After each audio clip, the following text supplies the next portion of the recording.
happen. Later, north to Alberta. Kerwin wants to ring a few up today, and he's got the people. Eric is awesome. He's all league and all purpose. The defense is deadly. Pless and company will answer the challenge today. Danny hopes to work some playoff magic. Remember last year?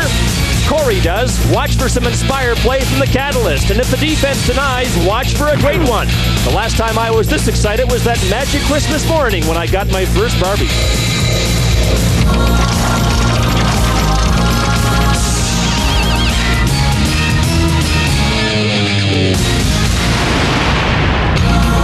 Once again today, the road to the Grey Cup stops at points north and south, and this is where we start at the Alamo Dome in the deep south of Texas, where the San Antonio Texans try to take advantage of home field against Birmingham in their South semifinal. Then in about 3 hours, we'll travel north to Commonwealth Stadium in Edmonton.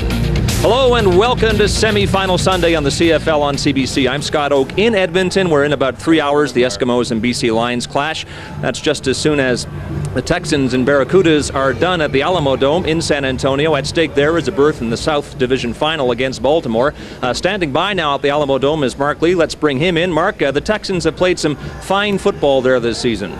Indeed, they do it upright inside the Alamo Dome, Scott. Deep in the cradle of Texas, this is historic San Antonio, the birthplace of the Lone Star State, and a fitting place for the first All-American playoff game in the CFL. It's a rematch of the Texans and Barracudas. Last week's final regular season game, they put up 90 points in that game, won by the Texans 48-42. There was some speculation yesterday that Matt Dunnigan might be in uniform for the Barracudas. Not to be. You see his right hand still bound in a cast 2 weeks after having surgery to repair a broken index finger on his passing hand. He'll be on the sidelines today giving advice and inspiration in his street clothes. And so, Chris Cuthbert and James Curry, the leadership of the Cudas falls on the rookie, Kelvin Simmons, who made his pro football debut last week with 3 rushing TDs and 2 passing TDs against the Texans. Real sharp contrast in the starting quarterbacks. You got the youngster, the 25-year-old Simmons, and then the veteran, 33 years of age, David Archer. Second half of the year, he was 8-1. The offense averaged over 40 points. He was the top-rated passing efficiency quarterback this year. And Archer had his best game of the season last week against the Cudas. How about this guy, though? Nobody rushed for more yards against San Antonio than Kelvin Simmons, not even Mike Pringle. And he also chipped in with 250 yards passing and a pair of touchdowns. Could have another shootout today. But this game could be determined on the defensive side of the football. And for Birmingham, you have Angelo Snipes. This season, he was 3rd in the league in quarterback sacks. They only got to Archer one time last week. They have to be more efficient this afternoon. But for Birmingham, San Antonio, Maurice Miller, the middle linebacker, is the big guy for them. In this run-and-shoot offense that Birmingham runs, you need a lot of speed mobility from your linebackers. Maurice Miller possesses that. These two teams split their regular season games. Care to call this one, James? No, I'm not a betting man.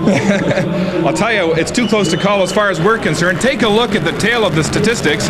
In virtually every category, right on down the list, they are dead even, so it's a pick-em, and we dare say you won't need any salsa to spice up this one. Let's go back to Scott Oak in Calgary.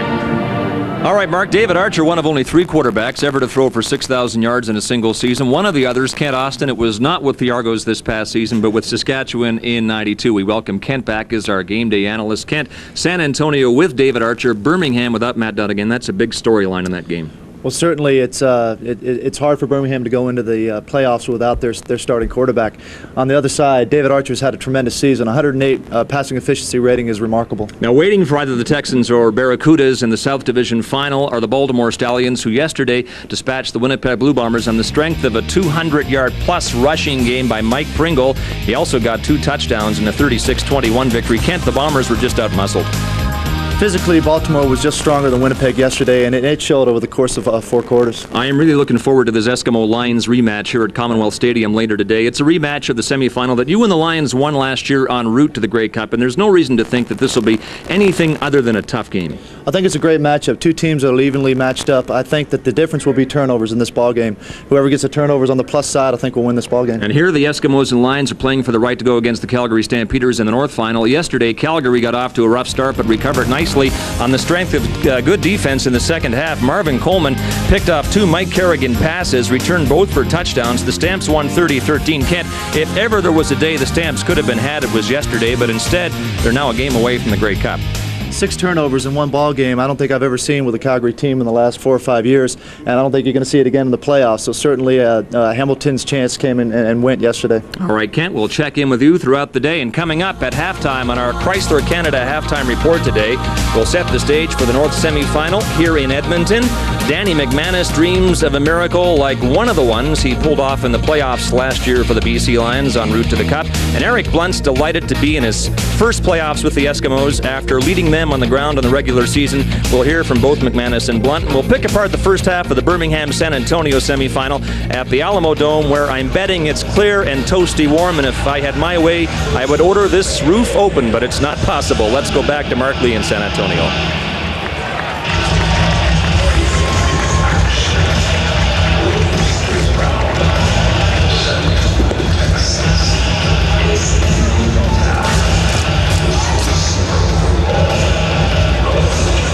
Well, Scott, it's high noon in Texas, a shootout last week, and whichever team is left standing after 60 minutes today will move on to Baltimore. As you mentioned, perfect weather conditions, of course, but there is some controversy about the music. The noise today, apparently San Antonio used it to their advantage and Birmingham's disadvantage last week.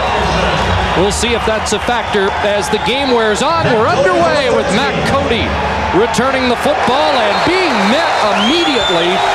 Great downfield hustle by Heath Sherman, just a 14-yard kickoff return for the Barracudas. And there is the youngster, Kelvin Simmons, only his second pro start. He was cut by this team earlier this year, but now the trigger man in the run and shoot, which was the second best passing offense in the league this year. He's an Alabama phenom. He led his high school team to the all-state title, went on to Alabama, was ruled academically ineligible, so he moved on to Troy State, where he had a great Division II career, and now the promise of being a great CFL quarterback. First play from scrimmage, and he guns it over the middle. There's Eddie Britton for a first down at the 45. Britton, the former Calgary Stampeder, who had a touchdown last week. Well, actually, both of those players are former Stampeders, Simmons as well as Britton, but this is a good start for Simmons. People thought that he may not be able to duplicate the performance he had last week as we look at the offensive line. Freddie Childers, big guy at guard position. Marcus Grant, 1,500 yards this year in his rookie season in receiving yardage. First down, won't see them run a lot today, but the give to keep Woodside closed down right at the line of scrimmage. Just 169 rushing plays for Birmingham this season. And Woodside, their leading rusher, but it was Simmons last week that really gave San Antonio fits with his running ability. Well, he's very quick and elusive, and he was really pulling the ball down quick. He actually had 8 designated run plays. The rest were just athletic ability in taking off. So second down and 10 for Simmons, who stands in, throws, and threads the needle. That's Ted Long breaking a tackle. And Long down inside the 40-yard line of San Antonio with a big gainer. Tommy Smith finally pulled him down. First down, Birmingham. 27-yard pickup. I think what you have to be impressed with right off the bat with Simmons is his ability to stand in the pocket and read the coverage. He's patient, he's not pressing the ball, and he's finding his open receivers in the zone coverage of San Antonio and has picked up nice yardage on the 2 pass plays. Barracudas operate under the no-huddle offense, and Simmons will call the signals at the line. First and 10, swings it out left side. Short gain for Woodside as Bobby Humphrey moved up from his quarterback position to make the stop. The San Antonio Texans on defense were 4th in most categories this year. James King, the 3-year Saskatchewan Rough Rider on that defensive line. James talked about Maurice Miller with his 3 touchdowns this year, and he really made a difference when he came back. Grady Cavness Jr. won himself a job in the secondary this year. Second and long, and this one over the head of Ted Long, closest man to it. Incomplete. But the rookie Simmons showed you something on the first drive that he's for real. Well, he is. He's a nice, polished young quarterback, but one of the problems he does have, and that's when he throws the ball deep. He actually brings it more sidearm when he throws it deep, and the ball has a tendency to carry. The short passes underneath 15 yards, he's very accurate. So it's a field goal situation for San Antonio. Or for Birmingham, they won the first game 38-28 in Birmingham and lost here 48-42 last week. This from 45 yards out, which is at about the outer limit for Luis Zendejas. Not this time, though. Zendejas had plenty on that and opens the scoring here.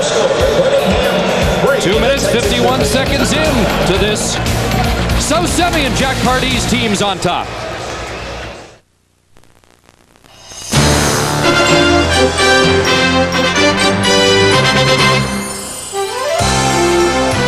The CFL on CBC. Brought to you by Ford of Canada, makers of the new 1996 Ford Taurus.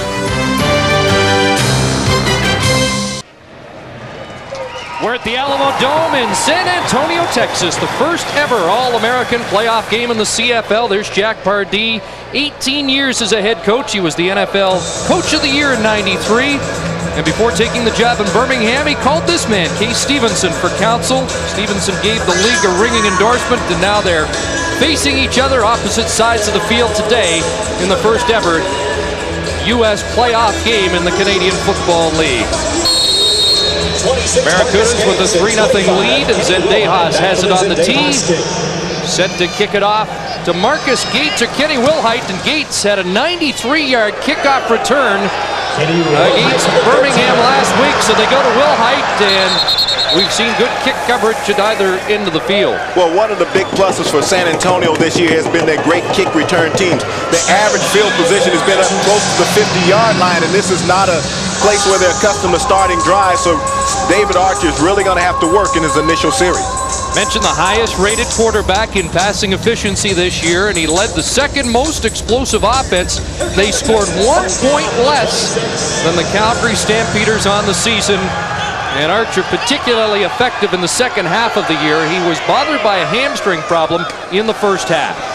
And the give to Mike Saunders, the former Saskatchewan Roughrider. Good pursuit, though, by the Birmingham defense. It's a quick defense, and that's Mark Ledbetter, who once played for San Antonio in the World League. Well, this defense is much like the one we saw yesterday in Baltimore. The offensive set, Mike Kislak, a 3-year man and the top offensive lineman. In fact, Archer says this is the best offensive line he's ever played behind. Mike Saunders will be a key man in the offensive attack, both running and catching the football this afternoon. 2nd down and 6, and Archer has Mark Stock in the flat, and Stock will have a first down at the 42-yard line. Eddie Davis, who did not play last week because of an ankle problem, makes the tackle. Well, the defense for Birmingham this afternoon is one of those defenses that's built on speed also. This is the defense that starts 7 defensive backs also. They play a couple in the linebacker position. But San Antonio has to throw the ball on time. The 3- and 5-step drops for Archer, and he can be very effective in doing that this afternoon. Well, Stock was a favorite receiver last week. 5 catches, 120 yards, and now they go to Dave Gamble, and he has it at the 47. That's a gain of 6.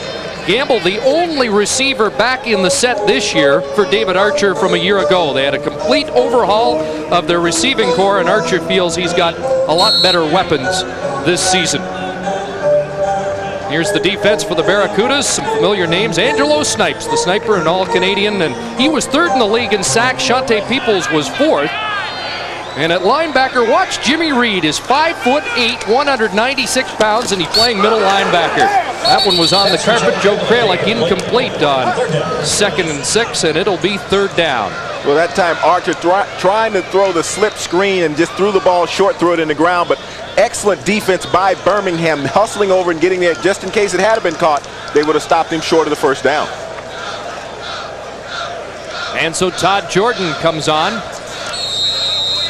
And Anthony Drawhorn has dropped deep for the Barracudas. Birmingham not particularly effective this year in punt or kick returns.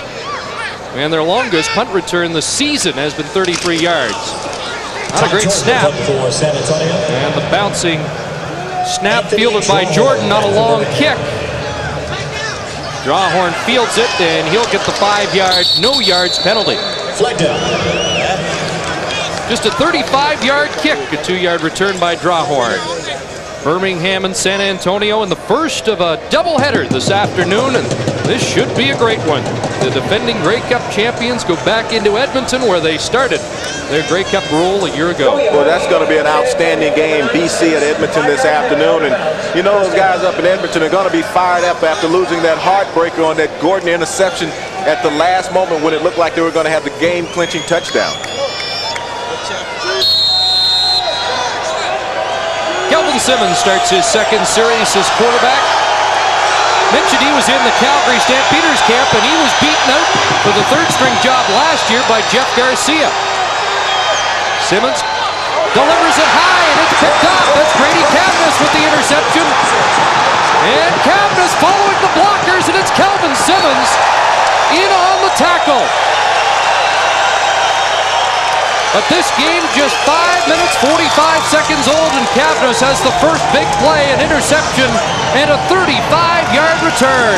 Well, that's Simmons' first interception that he's thrown. Last week he didn't have a turnover, but the ball goes right through his receiver's hands. But one of the things, he throws sidearm, and the nose gets up on the ball, and it carries. But great defense by Cavness, and he had a caravan in front of him, and he got down to this 14-yard line.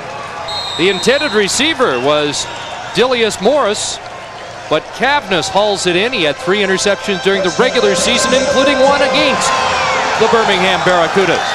So first down for Archer. And the Texans inside the 15, and the give right up the middle to Mike Saunders, their leading rusher. And he's finally brought down at the 7. Saunders with over 1,000 yards this season and rushing once again. This is where you gauge good football teams. When you get a defensive turnover and you give your offense great field position, they have to be able to capitalize and put points on the scoreboard. San Antonio is in a prime position right now to get the first major of the game if they can. It's going to put a lot of pressure on Simmons as the game wears on. Second down and 4. And this time Heath Sherman pounding near the goal line. Texans are signaling touchdown, but the officials have yet not giving the signal. And it'll be first and goal at the 1. Big Heath Sherman, the former Philadelphia Eagle, who joined this team when Troy Mills went down. With just straight power running up front, but that's one of the pluses for San Antonio is that this offensive line has been intact most of the season. Right in the middle, those 3 big horses, Kislak, Este, and Muhlenberg, have been there all year long, and they've really rounded out into an excellent offensive front. So first and goal for the Texans. Third best rushing team in the CFL. Sherman the setback, but Archer will keep, and David Archer should be in for the score, and now the touchdown signal given.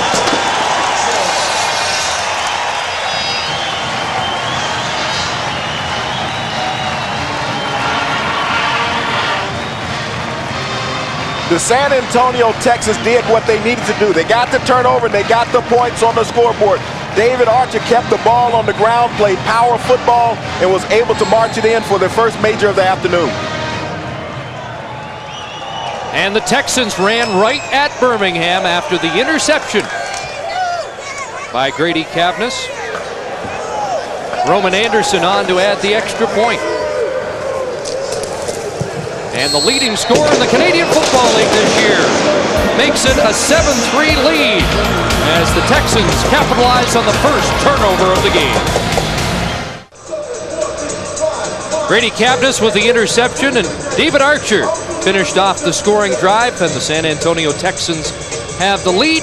Grady's dad, former Winnipeg Blue Bomber and BC Lion, and here's how the drive was finished. Well, if you're going to play power football, you might as well give it to your biggest running back, and that's David Archer. And that time the offensive line did a good job of getting the surge up front, and he just rolled right into the end zone for the initial major. First meeting between these two teams, Birmingham did not commit a turnover. The first one here was a costly one. Matt Cody had some trouble. Now finds a little room up the sidelines, got to the 30 before he's knocked back. Leonard Nelson among the wave of tacklers, and a 13-yard return for Cody. So Maurice Miller leads the defense out. Kelvin Simmons with the challenge, bouncing back off the interception. It's really going to be a test for the young quarterback coming out right now because he hasn't been faced coming back on the field after committing a turnover, and now it's going to It's going to be very important to see how he settles himself. Will he go back to his short passing game, or will he continue trying to throw it long? Interesting to see if he starts to run the football as he did last week. 4 receivers right side. A little bit of pressure on. Delivers the ball high. Incomplete. Was looking for Marcus Grant, the leading receiver in the South this year. And that one sailed a little high. One of the things that he's doing, Chris, he's only about 5'9", and when you get the pass rush up in his face, he has a hard time seeing over the top, and that's why he's having a problem getting the ball on the line to his receivers, and you see a lot of loft in his passes.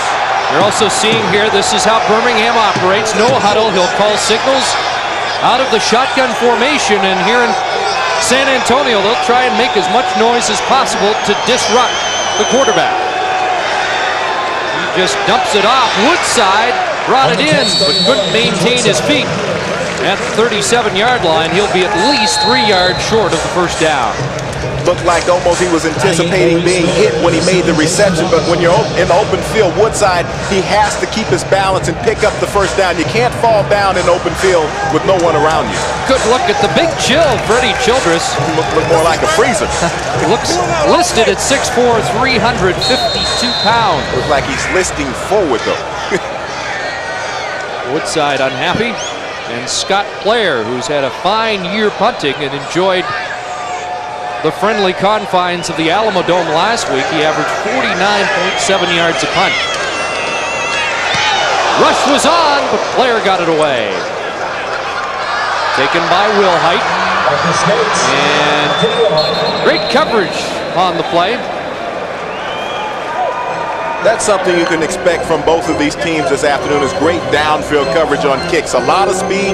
They have great athletes on both sides of the ball, and if you can get the hang time, you're going to really limit the return. And Player was very fortunate to be able to get this one away. Came within an eyelash of being blocked.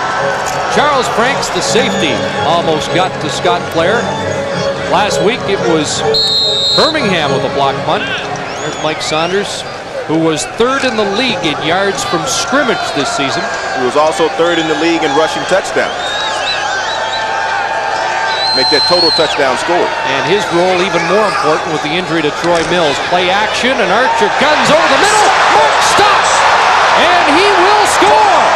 Archer to Stock, touchdown, San Antonio, 75 yards.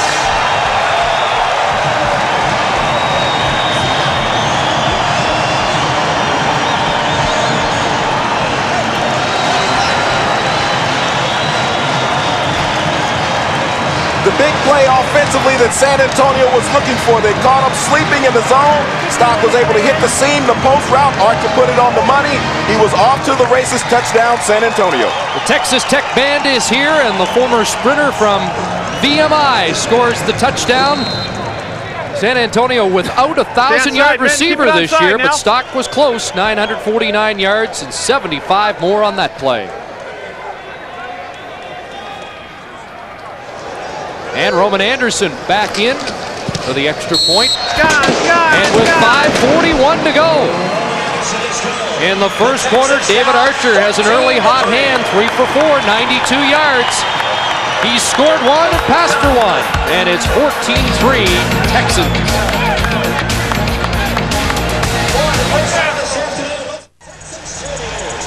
Lightning quick drive, 1 play, 75 yards. What sold the touchdown was the play fake, the David Archer to Sanders, and it made the defense bite. They had no underneath support. As we roll through right here, watch the play fake and freeze. Right here, the linebacker's in the middle. There's no help underneath, and that's where Archer goes. Stock will run the slant route. It's wide open, no underneath support, and the post, touchdown the result. That was a big key last week for San Antonio. 278 yards receiving for the 2 inside men, Stock and Hess, and they're off and running again. Here's Matt Cody. And again, pretty tough sledding down there. Brett Besh leading the tacklers, and a 17-yard kickoff return. And suddenly, the rookie Kelvin Simmons finds himself 11 points down, and we haven't played 10 minutes. Well, you get a look at his eyes right there. He doesn't have the confidence now that he started the game with. He's a little more nervous at this point because he's had the crucial turnovers. He hasn't been able to generate any more first downs, and now the pressure's on his back, trailing 14-3. The offensive coordinator, John Jenkins. Real University of Houston connection here. He was a head coach at Houston, so was Jack Pardee, where they operated the run and shoot. Marcus Grant, a receiver there, so was Jason Phillips. And here's Matt Cody. And Cody across the 35 to the 37. 56 as Simmons goes back to the short routes to try and get this offense going.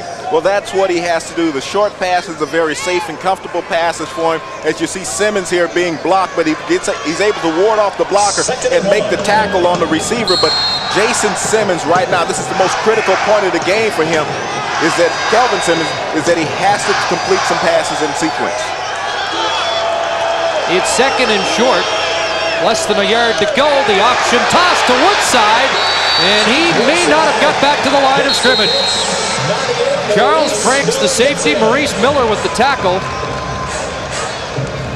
Well, San Antonio is doing all the right things right now defensively as they come across and they stop Simmons before he has an opportunity to pressure the corner. And that's the way that you stop the veer. You do not allow the quarterback to get outside where he has a threat to turn the corner on you. And now it's third down and the first gamble of the game. And I guess this is one disadvantage for a run and shoot team. They don't run an awful lot, and it's 3rd and 1. Well, you have a lot of big offensive linemen that are not accustomed to getting their noses leaning forward and rooting people out. They're accustomed to pass blocking. But they're going for it from their own 36. Simmons, quick surge. Needed a full yard. Jack Pardee anxious on the sideline. So from this point, looks like he picked it up, and that was a very important play for Birmingham because Simmons needs to rebuild his confidence, and right here is very critical. Like I said, he needed to pick up a series of first downs. That's his second. Can he pick up a couple of more? Folks in BC might remember this name as well. He spent some time in both the camps of the Lions and Stampeders. First down, looking for his favorite receiver, Marcus Grant with the catch. Malcolm Frank, the tackle. And he's had a fine year for San Antonio, their best cover man, but Marcus Grant's been quite a story. Marcus Grant is an outstanding story. Only second to Dave Sapunja's in total yardage this year, 1559, but to come in and do this as a rookie to accumulate this type of yardage working in the CFL is an outstanding job. Possibly should have got the nominee for Rookie of the Year in the South. Tough call against Chris Wright, the outstanding punt returner of the Baltimore Stallions. 2nd and 2, and Simmons, not much there again. Tommy Smith, the linebacker there. Last week they found some success in running the veer, keeping the ball in Simmons' hands, but I think the adjustments that San Antonio had an opportunity to make over the past week, where they've recognized the run options that Simmons wants to execute, and they've been able to defend them very well. The penetration up front by the defensive lineman has been the key, and they've gotten across the line of scrimmage. Well, we talked about their rushing success last week, a season high, 147 yards. They have 4 rushes for 2 yards so far today. Punt bouncing to Gates. That's a free football, and Marcus Gates trapped inside his 15-yard line. Drew David, the snapper, was the first man down. The Scott player punt traveling 46 yards with -4 on the return. As a defensive player, how much easier was it for you to face the same quarterback like Archer's second week in a row? Well, I think it becomes more difficult as a defensive player because what you have to do is try to retract what you've done. And it's hard to hold the same game plan in your mind, especially if you didn't win the game. They only got to Archer one time last week. So Archer right now is feeling very good about what he's able to do against Birmingham. Joe Kralik was their top receiver before he went down with a separated shoulder. Here's Saunders trying the right side. Saunders up to the 17. Anthony Drawhorn, the safety, in on the tackle. Well, Mike Saunders is a very interesting aspect of this San Antonio offense. Last year when he was in Saskatchewan, he was very integral in getting them into the playoffs. They were 11-7 with him in the backfield, and basically a turnabout coming to San Antonio this year. They were 12-6 with Mike Saunders in the backfield, and his numbers are pretty parallel. 1,000-yard rushing, over 600 yards in receiving. Second down, 7, and Archer unloading deep, looking for Gamble, and he just fails to pull it in. Andre Strode was there, stride for stride. Well, that was a pretty pass by David Archer. He had the time by his offensive line, but Strode with the excellent coverage, inside out, and as a defensive back, that's where you like to have a receiver on your outside shoulder, and that time he was able to get the left arm in and bat it away, but you have to take your hat off of Strode for coverage on that play. Strode with 7 interceptions to lead Birmingham during the regular season. Under 2 minutes left, first quarter, here in San Antonio, where the hometown Texans have a 14-3 lead. Todd Jordan, the punter. And there's Drawhorn on the San Antonio side of half, and he spun off one tackle, finally brought down at the 40-yard line. So terrific field position for Birmingham after just a 34-yard punt. The kicking game is so important in the CFL. Marcus Grant coming back on the field in his rookie year, having outstanding yardage and receptions, for this season. Now, this is the point where he has to take over. He's their go-to guy on offense. Simmons has to find a way to get him the ball consistently and try to get a touchdown on the scoreboard. Former All-American at Houston, where they employed that run and shoot. And Simmons with great field position has a completion down at the 30-yard line. That's a first down. Matt Cody with the reception. When you don't put pressure in Simmons' face, you give him the clear throwing lane. And he's a short quarterback, and when San Antonio was having success defensively, they were blitzing. They were sending 5 and 6 defenders, getting up in his face. Now they're only rushing 3 and 4. Final minute of the first quarter, and Birmingham trying to close that 11-point Texan lead. First down, Simmons over the middle. There's a completion, and Eddie Britton has his second catch of the afternoon. Bobby Humphrey in coverage. Jack Pardee encouraged by the looks of this drive. That was an excellent throw by Simmons, but the time given by his offensive line in the clear passing lane, there's no obstruction in his vision right there, so he can throw that strike on that post route and pick up the first down. This run and shoot offense, over 6,000 yards passing this year, 41 passing touchdowns, second only to the Stampeders. This is where you like for your young quarterback to run with the football in this area on the field. Fakes once, has an open receiver, and almost picked off as the safety, Charles Franks, closed ground in a hurry. Looked like Britton was open. Excellent job by Franks. Simmons has to put some mustard on that football. He got to get it there in a hurry. He tried to lob that one in. Franks broke on the ball. He should have picked this one off. He got one hand on it, and he batted it up, but almost came up with the big interception that would have really killed Birmingham at that point.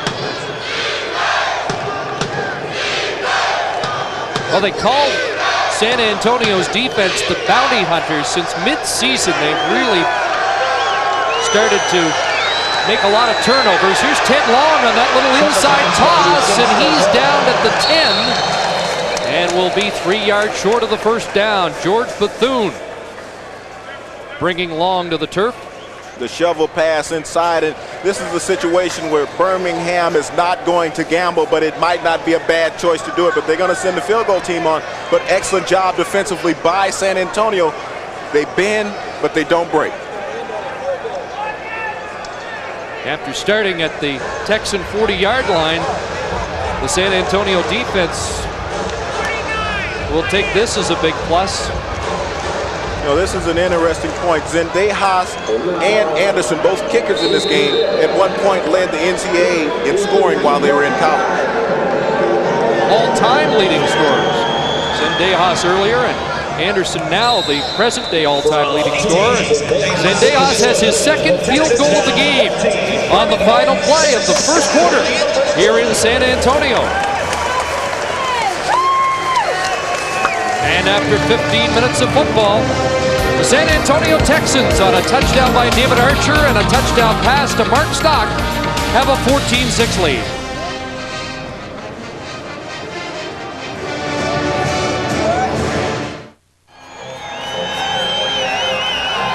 Welcome back to the Alamo Dome in San Antonio, Texas. First ever All-American CFL playoff game. Last time Jack Bardee had his team play the same club in the first round of the playoffs as they faced in the last regular season game. Remember, Houston and Buffalo. Well, Jack doesn't want to remember. He just as soon forget. No, his run and shoot ran away in the second half, and the rest was NFL history. Had a 35-3 lead and lost 41-38 in overtime. Frank Wright's coming out party. Here's Marcus Gates, the speedy kick returner. Flag goes down, and finally Birmingham strings it across, and the ball came loose, but rolled out of bounds, untouched by the Cudas. All that running and just a 3-yard return for Gates. You want to get a face mask to add a few yards on with it. James, we talked about how close statistically these two teams were at the outset, and the passing yardage just about even, but that turnover was a key factor, and that's why San Antonio's in the lead. Well, the passing yardage for Birmingham has been within the 35-yard lines. As we see right here, the ball is punched out at the end. That's a very headsy play by Gamble right there as he's making the tackle, but the ball gets out of bounds before one of the Birmingham players can get a hand on it. But face mask is the call. Andre Strode called, and they march it up 15 yards to the 34. Well, Birmingham's game plan in the rematch against Archer this week was to get more heat on the big quarterback from Snipes and Peoples, number 3 and 4 in rushing the passer this year, and a quick hitter out to Saunders. Stopped by Mike James. Jimmy Reed blitzing on Archer that time. Well, they only sacked Archer one time last week when they met, but they beat him up. They hit him several times, kept him on the ground. This last pass, he took another hit, but Archer has to get rid of the ball quick, because if he can get rid of the ball quick, he can keep Birmingham off balance all afternoon. How about Jimmy Reed, number 39, 5'8", 196 pounds. He's like the Pinball Clements of CFL linebackers. Well, you can actually hide him out there because he can get behind someone you've never seen. Here he comes again. Archer stood in there and delivers the ball high for Kralik. Incomplete. So it'll bring up 3rd down, as that time they did turn the heat up on Archer. Well, that's what you have to do. You have to blitz David Archer, because if you give him the time and he has these receivers running down the field, he'll find them open all day, and the pressure forces him to throw the ball high, and now the punting team is on. Good coverage by Fernando Thomas on the intended receiver, Joe Kralik. This is where, if you're Birmingham, you might want to try to put your block on, because you need to come up with a big play. They haven't done anything. Simmons is struggling. He's moving the ball, but he's struggling. Got one last week against Todd Jordan. There you go, baby. Good kick by Jordan. And Drawhorn over the 35. And Tom Gerhardt pins him there. 47-yard punt and a 12-yard return for Anthony Drawhorn. Todd Jordan, not only the punter, but the number 3 quarterback, if needed. Well, you look at Simmons coming on the field. Last week he averaged 8 yards a rush, and maybe it's time for him to start running the ball, because his passing game is good, but once he starts running the ball, that's where you can really keep a defense off balance. And if he's just going to sit in the pocket, they're content to bring the heat that way. And watching the game film from last week, it was reminiscent of Condredge Holloway, his ability to run out of the run and shoot. Number 7 in Toronto. Long over the middle. And he has a catch to the 46. He's very efficient in these short passes. He's done a fine job. The problem has come when he's tried to throw long, but now this is where he needs to let his athleticism take control. He needs to run the ball, move it around, try to wear down this San Antonio defense. This is where Simmons has had problems today. It's 2nd and 1. With Birmingham just 1 for 6 on 2nd down conversions. And he calls the quarterback draw. Like he was a little juggling act with that football before he got across the 50, and he'll move the yardsticks. George Bethune with the tackle. Looked like a receiver trying to run before having to handle on the football, but he was able to keep control and pick up the 1st down. You can see Coach Pardee being a little puzzled on the sideline, but Simmons has done a good job, but I think his strength really comes with his running.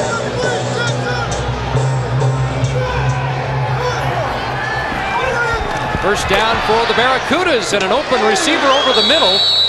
Charles Franks with the stop, but that's a catch for Dilius Morris. San Antonio is playing a lot of zone defense, and Simmons, without the big heat up front, is picking apart the underneath part of this coverage. And so they're going to have to go a little more on the man side if they're going to keep the pressure on Simmons. Ball at the San Antonio 46 and a first down for the Barracudas, who trail by 8. Out in the flat, and that's complete for Marcus Grant. Malcolm Frank in coverage on that far corner.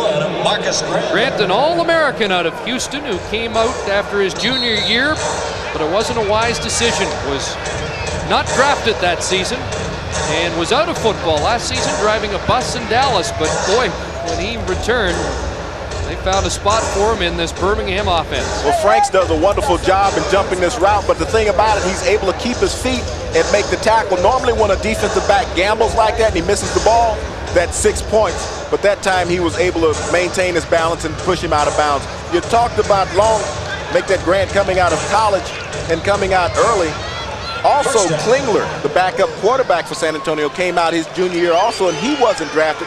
Did a couple of stints in the CFL, one try in the Saskatchewan camp, didn't stick, found a home here in Birmingham. Okay, George. So it is a first down, and now you can hear the fans starting to make noise again, trying to disrupt the play calling of Simmons out of the shotgun.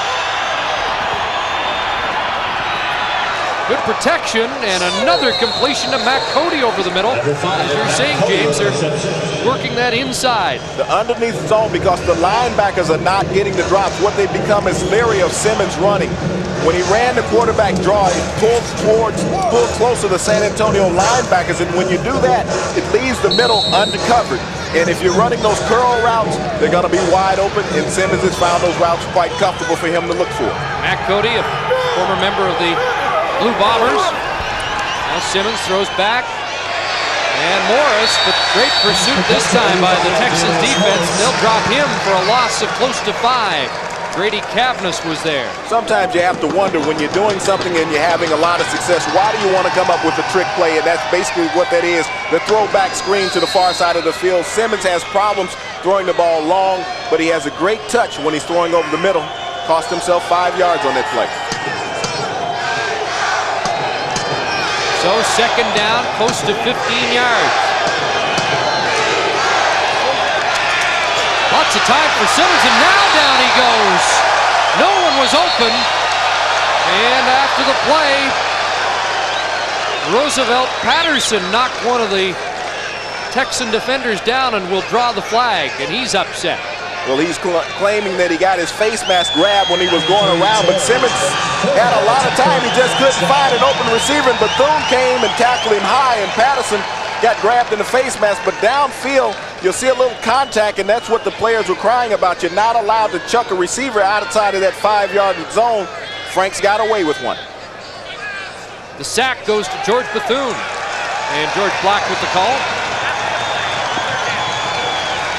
Penalty coming after the play, and back to the 50-yard line it goes, out of field goal range. So a costly penalty. Well, that's really costly right there, that penalty, because you don't want to take the points off the scoreboard. In the way that Zendejas has been kicking, that was well within his range, and they could have used another 3 points on the scoreboard. Number 12, Scott Player. You'll get a shot right here of the penalty. Take some exception after the sack is down, and Patterson just clubs him when he's standing over the pile, and the official's right on top of it. I think Simmons felt he was the victim of a face mask. Marcus Gates can't get away from Clisby. And San Antonio has the football on the 14-yard line when we return to the Alamo Dome in San Antonio, Texas. There's a guy who would love to be directing traffic out on the field today. Matt Dunnigan, the broken knuckle against the Edmonton Eskimos 3 weeks ago. He led the CFL in passing yardage this year. In fact, it was Dunnigan's best year ever. 4,910 yards of passing yardage on the season. Led the CFL in touchdowns with 34, but not available today and won't be able to throw the football again till January. Well, you know, even talking about Birmingham as a team, they set a record this year for pass attempts by one team in a single season. And Matt Dunnigan was the leader of that. But, you know, when you lose a quarterback like Matt Dunnigan, and he's had a history of injuries, it really hurt his team when it came down the playoff stretch. And Jack Pardee went with David Klingler as Jimmy Klingler, younger brother of David Klingler, to in the same family. Dunnigan first, and then has settled on Simmons. But right now, David Archer faced with 2nd down and 6, and he'll gun it over the middle. There's Kralik running into Anthony Drawhorn. The flag is down after the catch by Kralik at the 45. One of the things that Coach Kate Stevens thought coming into this season that he really needed to upgrade his passing team. San Antonio was hit by free agency, as well as there were a couple of players they didn't want to bring back. They didn't go for the big speed guys at the wide receiver position, but they went more for the efficient, crisp pass route runners. And Kralik and Stock have really developed this year in the fine receivers for quarterback David Archer. 26-yard pickup there as Archer combines with Joe Kralik.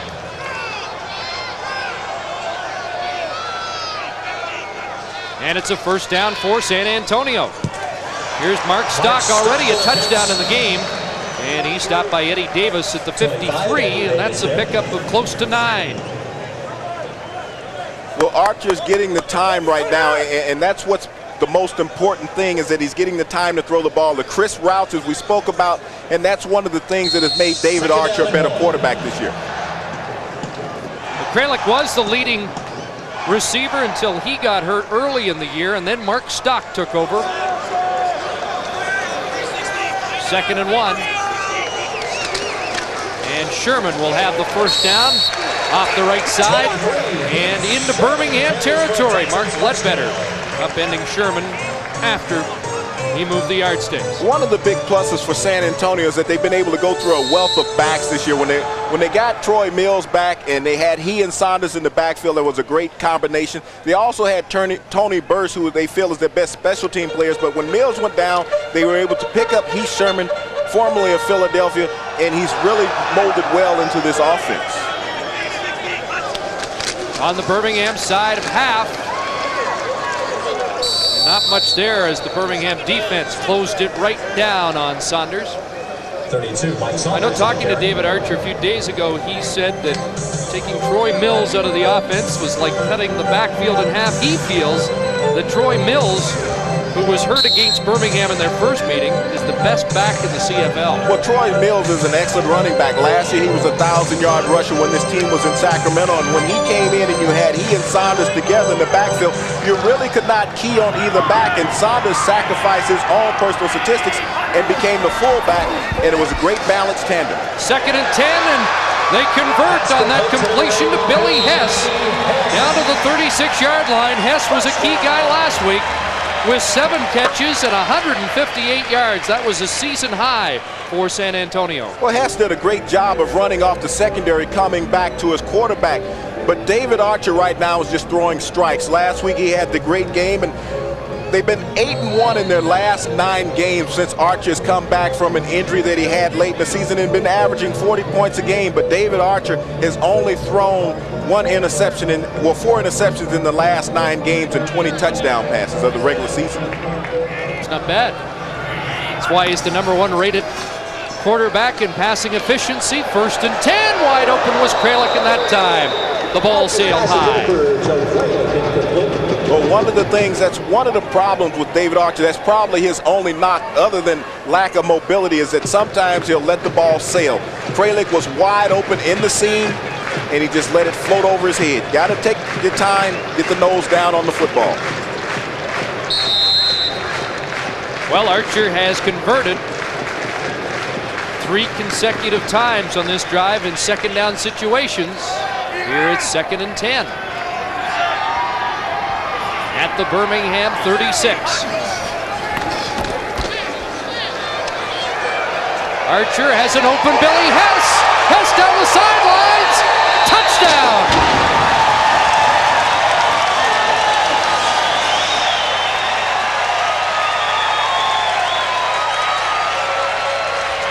36 yards, Archer to Hess, who hit the pylon, and that's into the end zone for the score. You know, I just speak about the lack of mobility of a David Archer. He was able to step outside the pocket and get the ball downfield to Hess.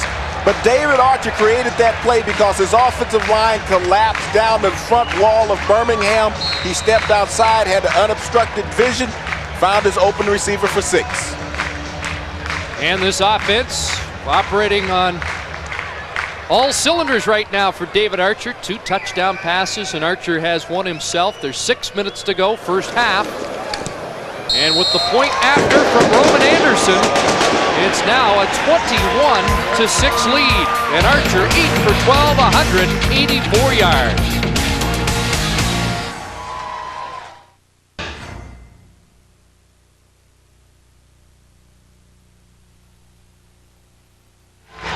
Antonio Texans now with a 21-6 lead. They were 4 for 4 in second down conversions on that last scoring drive.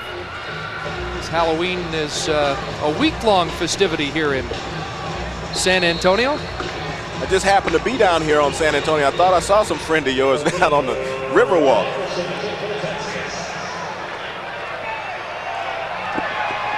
Here's Ted Long on the kickoff return. Got by the first wave of tacklers and is up across the 30-yard line. Archer has had the edge so far in this first half.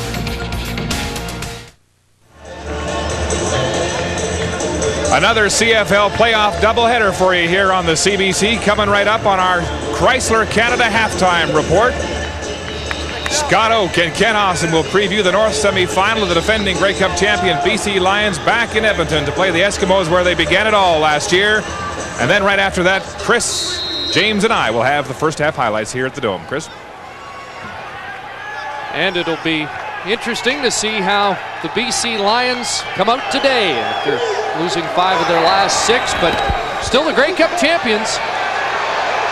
Here's Simmons, and this is the first time we've really seen him take off today, and he's up to the 45-yard line. Kelvin Simmons with 15 on that rush.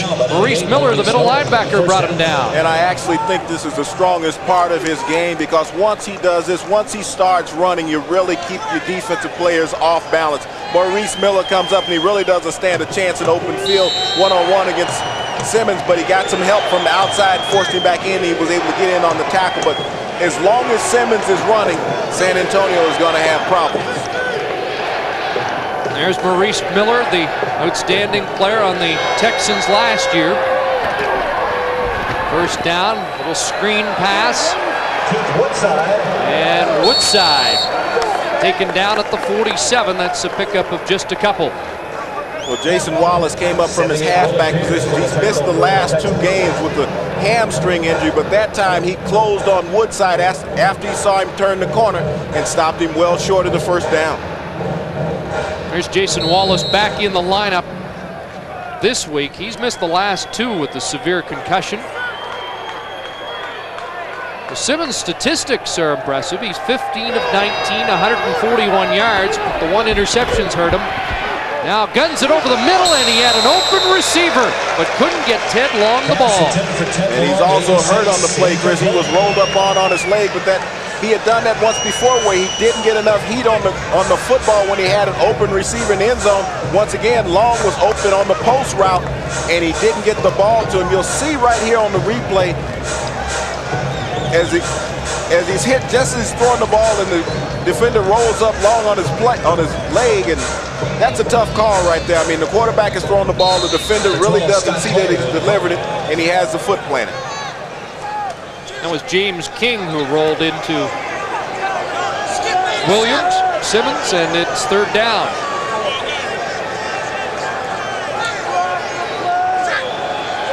Just under 4 minutes to go here in the second quarter.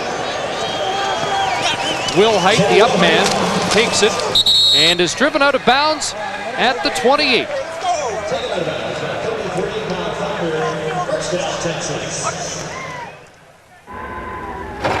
Canadian Tire has guaranteed low prices every day on MotoMaster batteries, so you can get one whenever you need one, and you won't get left out in the cold. Kelvin Simmons looks Looks like he's okay at the Birmingham bench.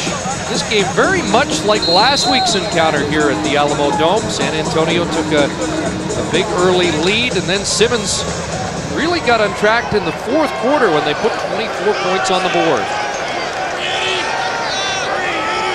Archer would like to put this one out of reach early. If he can, has Kralik stepping out of bounds at the 36. That's a pickup of 6. You know, one of the things about David Archer, he's been able to stay healthy this year. The San Antonio quarterbacks were only sacked 39 times this season. In their first year in the CFL back in 1993 when they were in Sacramento, the quarterbacks in Sacramento/San Antonio were sacked 78 times. And when your quarterback is taking a beating like that, and he threw for over 6,000 yards that year, but his numbers are down passing yardage this year, but he's also stayed on his feet and stayed healthy this season. Remember Don Southern saying he couldn't believe Archer survived that first year. He's Sherman with the gain off the right side for a first down. Eddie Davis the tackle, but Sherman the big fullback. Out of Texas A&I. Moves the yardsticks, and the 3-minute warning given to both benches here. First half in Texas. Now, James, David Archer was saying when you play a team back-to-back, you want to do the same things but make it look different. And he said that Kay Stevenson has done a great job this year in the game plans of making that work. Some people starting to suggest that Stevenson is adapting to this game because he was criticized in the early years for not adapting to the CFL game. He has changed in his own subtle way, and you're starting to see it roll off. I mean, he's become more CFL orientated in his pass calling. There's Stock again wide open, and he turns away, dragged down by Fernando Thomas. But Stock, who had a 75-yard touchdown earlier, has another big play. And that's back to the point of what you were talking about, Kay Stevens adapting to the CFL style of game. He would come out and normally run on first down, but now he's willing to air it out on first down and Stock on just a simple fly route as Archer laid it out perfectly, and he had the big reception, gave his team great field position inside the 20. Gain of 48, and again, Stock had a 75-yarder earlier. Angelo Snipes has not been heard of yet today. Only one sack by Birmingham last week, and they haven't been able to rattle Archer this afternoon. Now Sherman pounding his way off the right side. Down to the 9. That's close to another first down. Pickup of 9 for Sherman. When you look at the injuries this year in the running game with Burst and Mills, and this team in the last 9 games has averaged 100 yards a game on the ground, but the key was the block by Saunders, who got out from the fullback position to be the lead blocker for Sherman. Saunders is a 1,000-yard rusher, but he's not afraid to put the hat on a defender and get a block for his teammates. Sherman, a starter for the Eagles in 93, missed 94 with a knee injury, takes the handoff, and he'll have the first down at the 4-yard line. Well, you lose Mills, but then Sherman comes in, and they're still formidable in that backfield. The thing is, what's happening is that the offensive line is coming off the ball nice and crisp. They're getting those initial blocks, and so the second wave of defenders are having to come up and make the tackle. The defensive backs and the outside linebackers having to fold back in, and when you do that, you're going to pick up 6 and 7 yards of crap. That Birmingham defense built for speed. They're a little light in the pocket now. Not financially, but they're a little light in the pocket weight-wise. Speaking of which, whoever wins here, whoever loses will be a little lighter in the pocket. Saunders, left side, touchdown! Mike Saunders!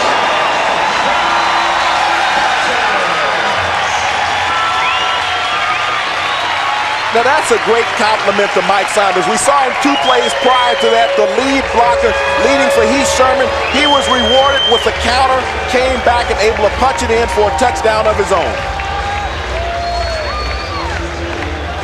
Saunders with 16 touchdowns during the regular season.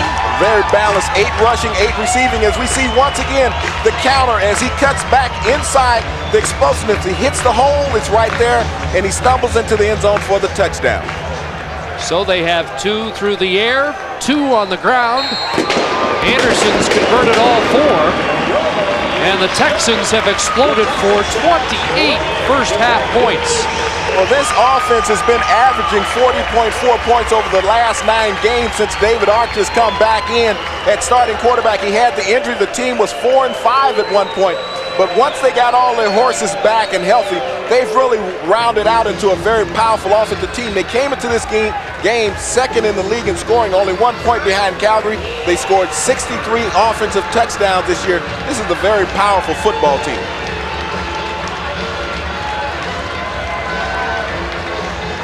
Angelo Snipes, the big sack man, third in the league this year, came in underneath submarining.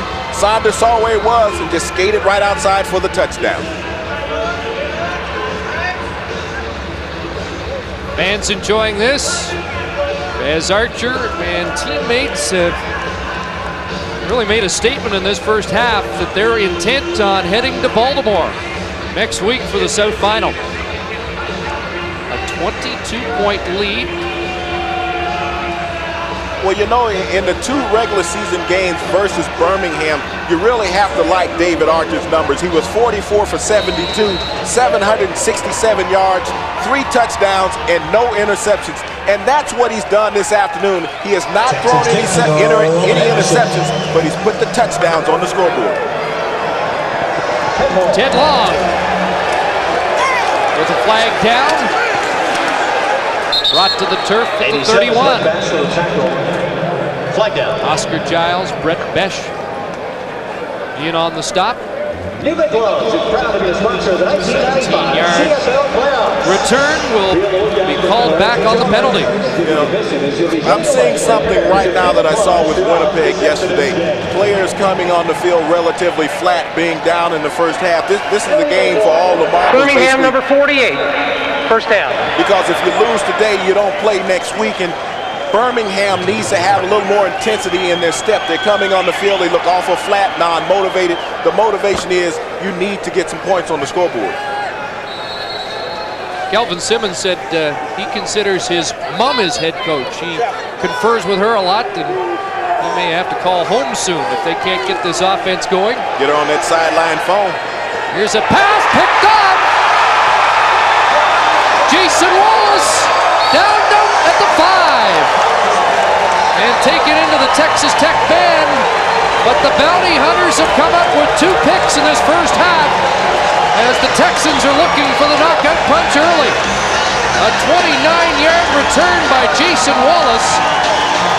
His 5th interception of the year. Had 4 in the regular season, but he jumped the route. The ball has a tendency to hang when Simmons is throwing the ball deep.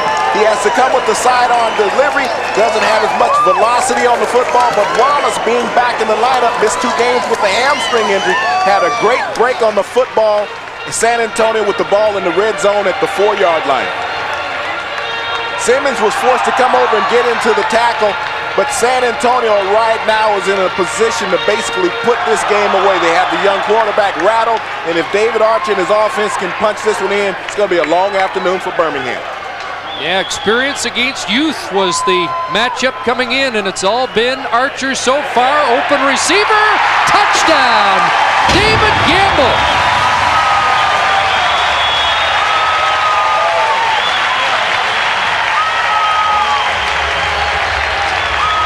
And once again, the play fake. The running game for San Antonio this afternoon has been so effective is that the play fake, when you fake the handoff to the running back and you go right there to Sherman, you freeze the linebackers. And the safety Drawhorn was at the line of scrimmage. He bit on the play, touchdown the result. Well, David Archer told us earlier in the week that it won't be a shootout this time. He didn't think the offenses could put as many points on the board, but they have struck for 5 touchdowns, 35 first half points, mind you. The defense is chipped in by setting up 2 of them with interceptions.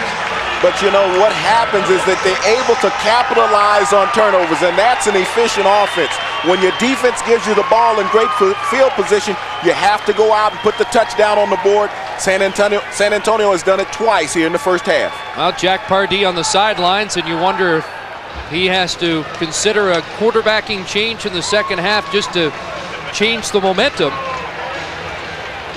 Well, the insertion of Simmons last week, they felt that the mobility with the speed of the San Antonio defense, he would be able to offset that, which he did. But in the back-to-back match, they prepared very well this week for the young quarterback. They're able to make the defensive adjustments. They understood what his capabilities were this week. As for last week, they didn't, and they've defensed him greatly this game.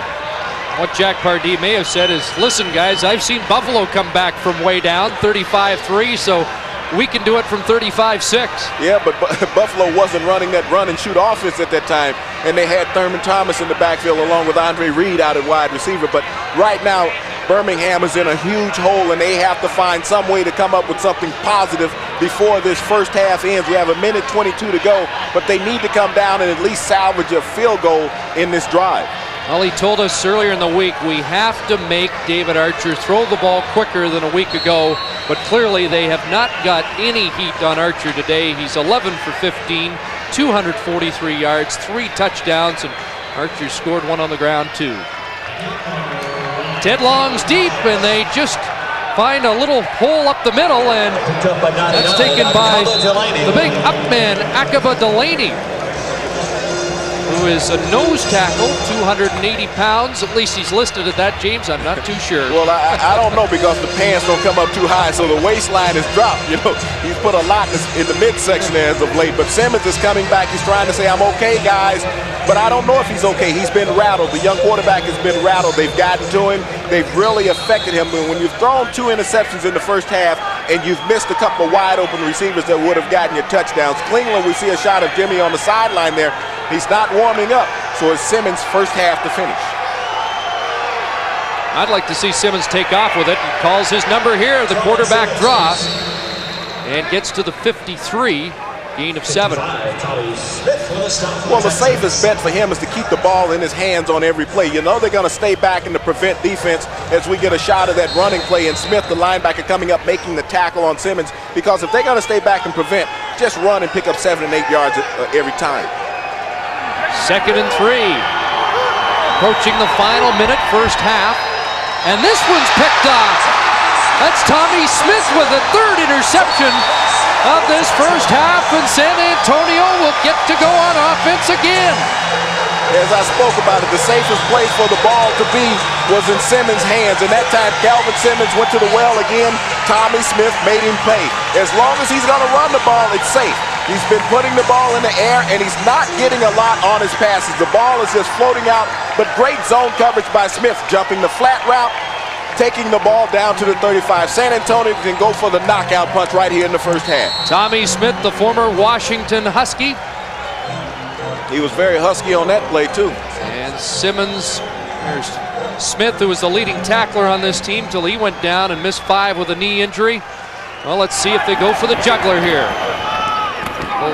Hitch pass to Kralik, and Kralik has room down the sidelines. Out of bounds inside the 10. I'll go for your terminology. Archer's looking for the hat trick? Yeah. 26 yards there. Well, Kralik, you know, the comeback, this receiving core is really rounded out, but the key is look at the blockers out in front. You got Sherman, you got Saunders, you got Kiesler getting out there, getting the blocks for Kralik, and that's the key, is that you have players hustling. And if the rest of the offensive players are going to hustle, it makes it so easy for your receivers. 26 yards for Kralik. It's 1st and goal from the 9.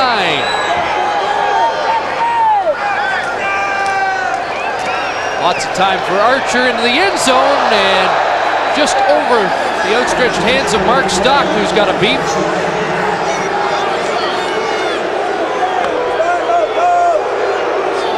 I don't know if that ball was catchable. So, you know, he can sit there and complain about it. Go back to the huddle. You have 35 points on the scoreboard. Go back, regroup, just come out and make a play. But you'll see this ball at the end.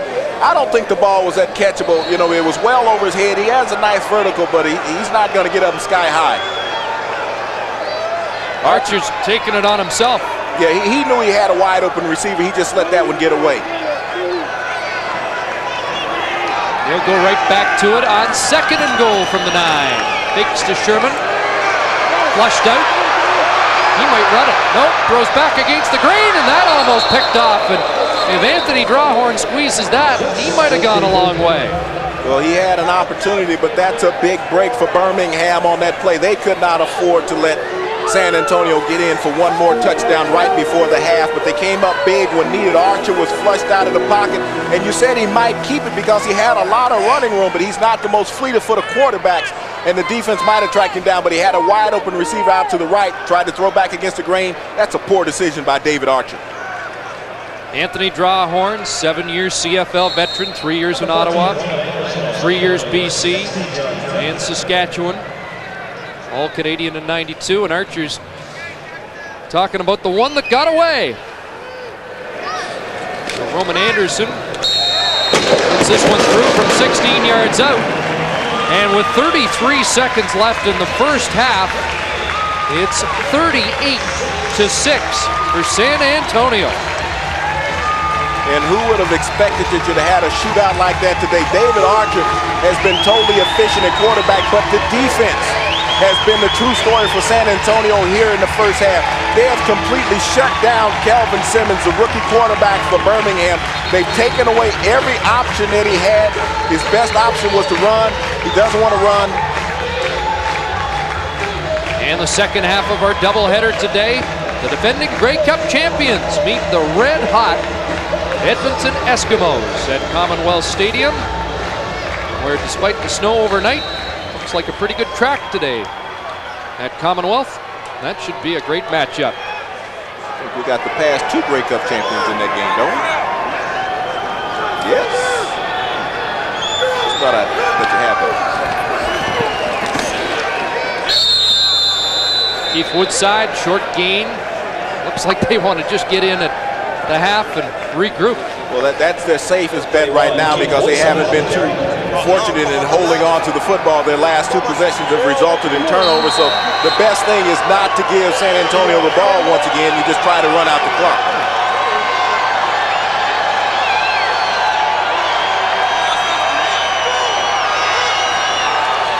Second down, and Simmons will carry, and he's stopped right at the 40, just a couple of yards, and Tommy Smith with the tackle.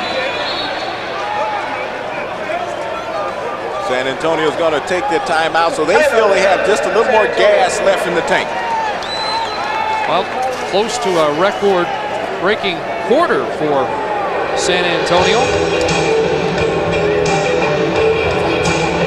They're the record holders, the Stampeders with 28 points in '91 and the record in 1979, but Texans with a big second quarter. Yeah, but that 29 points still didn't get them to the Grey Cup. Edmonton once again. And those 2 teams will match up later on this afternoon at Commonwealth. Boy, I feel like I'm working with Dan Kepley again. I'm getting all this Eskimo stuff. Excuse me. He told me to throw that in. Third down punting situation for Scott Player.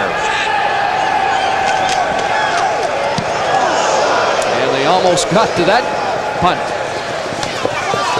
Kenny Wilhite spins away from the first group and runs right into Mike James. 48, Mike James on the tackle. A couple of yards on that hard-fought punt return, and the Temper short now. There were some hard feelings after the first meeting of the year between these 2 teams. In fact, Jimmy Reed, another one of the linebackers along with Mike James, but it was Reed who was actually suspended for a game for a rough play. He got the hit on Troy Mills, which knocked him out. Clothesline David Archer during the course of the game, got in a scrap with Mike Saunders. They sent the game films to the CFL office, and Jimmy Reed was sat down for a game. Must be a tough feeling to have the league come after you trying to suspend you and fine you. I know that's a feeling that you're not aware of. At least not in the last couple of years. That's the final play of the first half, and there's a flag down as the gun sounds. There was an unsportsmanlike call, but Jack Pardee and the Birmingham Barracudas hustling off. Well, the game can't end, the half can't end on a defensive penalty, so we got one more play, I think, unless they decline and just go to the locker room. I think that'd be the best thing, just go in. that's the case. Both teams headed off. Foul, face mask, Birmingham number 39, after the play was over. Jimmy Reed. Apply on a second half kickoff. All right, so it all went wrong for Birmingham in the first half, and they'll start the second half with 15 yards tacked on to the opening kickoff. Matt Dunnigan, Jack Pardee. Boy, would he love to have his number one quarterback right now, but that's not possible. Let's go down and join the other coach and Mark Lee. Thank you, Chris. Kay Stevenson standing by the sidelines just before heading to the locker room. Coach Stevenson, you told us earlier in the week that Kelvin Simmons maybe took you by surprise in his first start last week. You look well prepared today. Well, we're doing a much better job, and certainly he's such a good athlete that he did take us by surprise, but I think we're playing him pretty well. We're ready today. What do you tell your guys at the locker room at the half? You're up 38-6. It's almost a foregone conclusion at this point. No, it's not. In a Canadian Football League game, as you know, if we had a 50-point lead with 3 minutes left, I'd still be worried. So anything can happen, especially with an explosive football team like that. So we got to come out and play one heck of a second half, because we've given up a lot of points in the second half. Can't do it today. All right, Kay, thanks for your time. We'll see you in the second half. David Archer with 3 touchdown passes through the air and 1 on the ground. His team holds a huge lead, 38-6 over the Cudas at the half.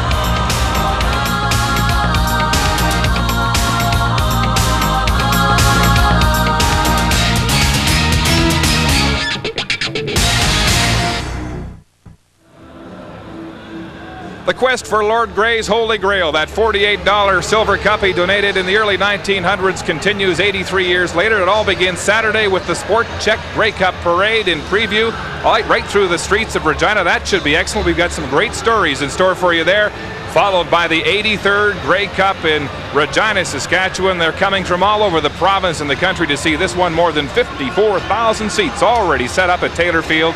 It'll be cold, but the atmosphere will be warm, and we're about set for the second half kickoff to see what the Cudas might have in store for their comeback. Here's Chris and James. Well, Mark, I think the basic message in the first half for Kelvin Simmons and company was you don't mess with Texas, because everything that could go wrong pretty well did for Mr. Simmons, who has to rebound in the second half, and it looks like he is ready to come back in to start the second half, James. Well, things in Texas have always been known to be big, and they do things on a grand scale, and you have to look at the 38 points that San Antonio was able to put on the board in the first half. But their defense really kept Kelvin Simmons off balance. He really didn't have a clue to what they were doing. They gave him one great option, that was to throw the short passes over the middle. He went away from that. They took advantage of the young quarterback. Meantime, David Archer with a splendid first half.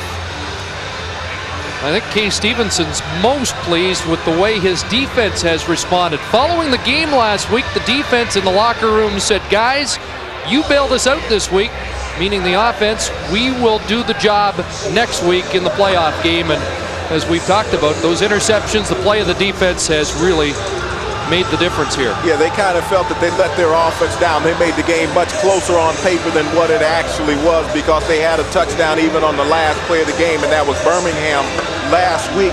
But this afternoon here in the first half, San Antonio has came out. They've retooled their defense. They understood the challenge that Birmingham was going to offer this afternoon, and they've been able to meet that challenge thus far. I remember there was a 15-yard penalty tacked on the final play of the first half against Jimmy Reed for unsportsmanlike conduct, so they will have to kick it off from the 20-yard line. So Birmingham's already in a hole, and it gets a little deeper. Here in the second half, Birmingham is going to have to find somebody who is willing to throw a fit, go out there and act like the schoolyard bully, take someone's lunch money, take it in the end zone and dance with it, because they've been awfully flat here in the first half. So they have to come out and really get things riled up here in the second. Grady Cavness and Kenny Wilhite are deep, although not too deep after the penalty. And this is Wilhite across the 45-yard line, found some room, and Jimmy Reed tracks him down. But San Antonio will start for the first time on offense in the second half in the Birmingham zone. Well, the passing stats of David Archer, speaks for themselves. 269 yards and 3 touchdowns, but the interceptions by Simmons that has really hurt his team, because 3 of those interceptions, all 3 actually led to points. 17 points were scored by San Antonio off of those 3 turnovers. Well, let's see if David Archer can maintain the momentum. He'll start first down with the coup to 54. Heath Sherman has 3 down to the 51. Angelo Snipes with the tackle. But this is the point for Birmingham. They're right now they're teetering on whether they can come up with something big. They need to find a way to get a turnover, at least stop a drive and force them to kick. We see Klingler warming up on the sideline. He probably will be the quarterback here for the second half, but he lacks the mobility of a Simmons. 2nd and 7 for San Antonio. And out of the shotgun, Archer with some heat on him, and down he goes. That's the first time they've got to David Archer today. Shante Peoples thought he had a fumble recovery as well. But Akaba Delaney, first man to get to Archer. And that's what I spoke about coming in. They needed to find someone who was going to throw a fit up front and put some pressure on David Archer. And you see the front four just collapse in the pocket. David is not that mobile, so if you collapse it around him, you can get to him. A little celebration afterwards. And you said he what, weighed 280? Okay. Yes, we want 90, 98. We need confirmation of that one. We have to start bringing a scale to the football game. Weigh everybody. Todd Jordan. Offensive lineman last, though. And Anthony Drawhorn deep. Drawhorn from his 14. And the veteran's going nowhere. Drop back at the 9-yard line. Malcolm Frank led the surge downfield, and it is Kelvin Simmons who will lead the offense back on the field. Well, he's going to give him one more chance to see if he can get anything started, but Simmons had a rough ride in the first half, and if San Antonio can continue to do what they've done defensively, I don't see things getting any better for the young quarterback. Last week he ran so much he actually had leg cramps in the 4th quarter, but he did not run the San Antonio defense ragged in the first half. Pressure on, and he shows you his elusive qualities there up to the 16, and he'll have 2 or 3 on the play. Willie Fears brought him down. Well, he had happy feet, but the happy feet brought him new life. He was able to duck up underneath the pass rush and find an escape lane and pick up some positive yardage on the play and avoid a sack inside the 5-yard line. There's part of that Houston connection. John Jenkins, the offensive coordinator. Jimmy Klingler, another Houston quarterback. And 2nd and 7. Here comes the heat again. And Simmons pulls it down. Oh, and he took a hard hit on that right leg by Hurley Brown. And he'll be short of the first down. There's how he mixed it up in that first half. Ted Long, who's listed as a running back, but basically another slot back, was the favorite receiver with 43 yards. Well, Jenkins' philosophy to have a running back is like a waste of a down. He really doesn't believe in running plays in the game. He'll like to use the shuttle pass, but he thinks that you're going to be more effective offensively if you're putting the ball in the air. They don't even like calling them running backs. Keith Woodside is called a super back. He has not been a super back so far this afternoon. Players contacted by Kenny Wilhite, 44-yard line. Across the 50 to the 51, where San Antonio enjoys great field position once again, and a 32-point lead. CFL fans in Texas smiling so far this afternoon. A healthy 38-6 lead for David Archer and company. And he was passing at will in that first half. Hard to believe. He did not have a 1,000-yard receiver during the regular season, but Stock has a big chunk today, 143 yards, including a 75-yard touchdown. First down for the Texans. Here comes the blitz, and they get to Archer again. So they have been able to turn up the heat in this second half. Shante Peoples with the sack, and he was 4th in the league this year, 15 sacks during the regular season. Well, they had great balance up front with their sack men, Peoples and Snipes. 3rd and 4th in the league, and that time you see how they collapsed the pocket. They brought the blitz up the middle with James, the linebacker, forced Archer to move to one side, and then Peoples came off the corner, picked up the sack. Shante Peoples with Las Vegas last year when he was 4th in the league in sacks as well. 2nd and long, and Archer throwing it out for Stock, and that falls incomplete. But you can see how the pressure has affected Archer. He's not as settled as he was in the first half in the pocket. You hit a quarterback a couple times, he'll become rattled. Even David Archer has become rattled here in the second half. And last week, he got off to a slower start because the rush last week came in the first half. When he was able to buy some time in the second half, he really picked Birmingham apart. Well, they made the adjustments, and that's what a coaching staff should do at the halftime, is that they should go in and make adjustments. They see what they're not doing properly. Birmingham's coaches have done a good job in preparation for the second half. Todd Jordan, end over end kick. Matt Cody fields it on the one hop, and he's nailed at the 31. Rob Stevenson and Maurice Miller downfield, a 42-yard punt and a 7-yard return for Matt Cody. Kelvin Simmons back in. I mentioned big name in Alabama football circles. Well, people said if he had gone to the University of Alabama that they would have never heard of Jay Barker, who led the Crimson Tide to a national championship. That's how good an athlete he was in that state. Played in the blue-gray game to wrap up his college career and was the MVP of that bowl game. Out in the flat, there's Woodside, and Woodside across the 35 to the 37, and he has a pickup of 5. Well, you know, when you look at Woodside and Simmons together, these are the only 2 players for Birmingham who had rushed for over 100 yards in a single game during the regular season. But Woodside, it doesn't seem to be that explosive this afternoon when he gets his hands on the ball. He's sort of like skating out in the flat with the ball. He needs to be more aggressive with his running. Woodside, former running back at Texas A&M. In fact, a lot of Texas ball players on this Birmingham team. They needed 320 tickets for last week's game.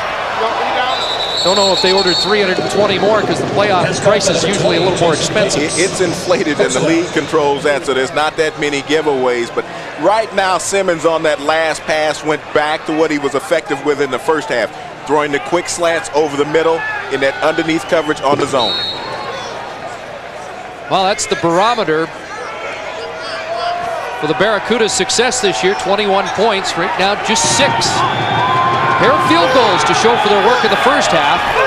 Simmons a couple of first downs on this drive, has an open receiver, and that is Dillius Morris trying to get outside, and he's run out of bounds at the 30-yard line by Malcolm Frank. Will we be looking at a performance like Simmons performed last week in the second half when he was very effective and once again the underneath routes, but the offensive line is giving him the time, and that's the key. San Antonio's playing very soft in the back end, and he's been able to exploit that thus far here in the third quarter. Gain of 32 for Morris, and it's first down, Birmingham. This is where the offense has been bogging down inside the 30, though, Chris. Looking downfield, now pulls it down. Over the 25, and a pickup of 6 on the play for Simmons. He has to understand that you can slide when you're a quarterback and the defenders are not allowed to hit you, because if he keeps taking shots like that, he won't see the end of the third quarter today. Mentioned he was cut in training camp. The reason for that, the Cudas had Matt Dunnigan, Jimmy Klingler, who's still with the team, and at the time, Reggie Slack. Reggie Slack set a CFL record yesterday for pass attempts in a game versus Baltimore, 51 pass attempts. Second down, 3, and there's Ted Long, and he has another first down inside the 10. Charles Franks with the tackle, but the Cudas in business. All the plays for Birmingham are called from the sideline by the offensive coordinator, John Jenkins, and when he's calling the plays to keep the ball inside the hash, that is where Simmons is the most effective. And so if he's setting his own game plan, that's what he needs to keep doing, keeping the ball inside the hash to his receivers. Midway through the third quarter, Birmingham looking for its first touchdown, but Maurice Miller has Simmons back at the 25.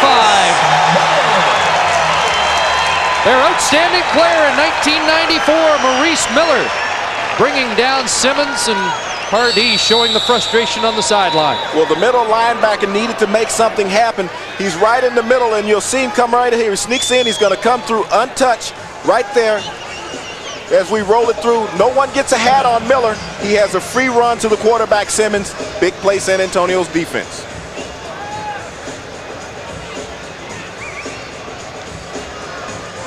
Once again, you'll see Miller as he creeps up just at the snap count, comes through cleanly, untouched, gets the sack. Now it's 2nd and long. It's going to be really critical. Can Birmingham come up with the play to salvage this drive?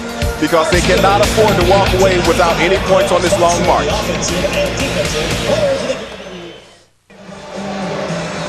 There's Willie Fears, the former Winnipeg Blue Bomber, on the sidelines, shaken up.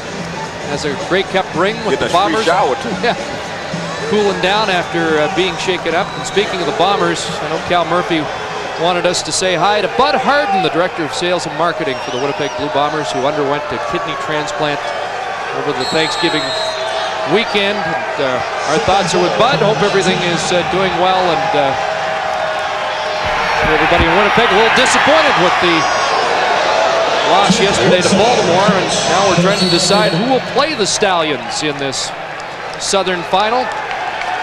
Kelvin Simmons on that 2nd and 20 with the completion, but there are flags down on the play. Well, this one's going to be brought back. It's in that area where you're going to get a chop block, possibly. Holding, Birmingham, number 68. Repeat, 2nd down. Just as bad. It takes another big play, and it takes them further back. Just when the team gets down, look like they're going to get their first major of the game. A sack, and now a penalty has marched them back out to the 35-yard line. You'll get the holding right in the middle of your screen here. Clear shot, the official right on top of it.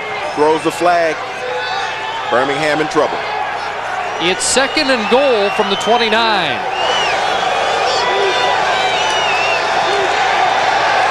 And Simmons going for the bundle in the end zone, and Marcus Grant just couldn't run under it. Speed to burn, but that one just overthrown. You know, everyone has raved about how efficient San Antonio's offense has been this year with the high number of point production that they've had, but their defense is ranked 4th in the CFL this season, so it's not uncommon for them to come out and be able to shut down an opponent. In the last 9 games, they've only given up 322 yards a game, and this afternoon they've only given up 6 points here in the 3rd quarter.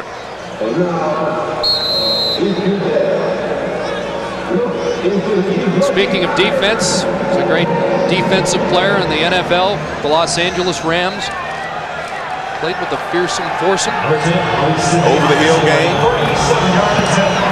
in Washington. Zendejas puts this one through. His 3rd field goal, but they've got to put some majors on the board to get back in this one. It's 38-9. Well, the one thing about their offense that's a positive is that they've been able to march the ball here in the 3rd quarter, and they've been able to shut down San Antonio offensively with their defense. And we talk about quarterbacks, whether Jack Pardee will make a change today. He's had an interesting history of working with quarterbacks in the NFL, guys with great reputations around the Canadian League. He coached Warren Moon in Houston. He replaced Billy Kilmer in Washington with a guy by the name of Theismann. Jack Pardee also coached Doug Flutie during days with the Houston Gamblers. We get a shot of Klingler, Dunnigan, and Simmons on the sideline. It seems like Dunnigan would be more active over with the 2 young quarterbacks, giving some of his expertise and years of experience, but he's removed himself away from that situation because Jenkins has control of the offense, and so he tries to stay out of that situation. But right now, they could use the assistance of a Matt Dunnigan.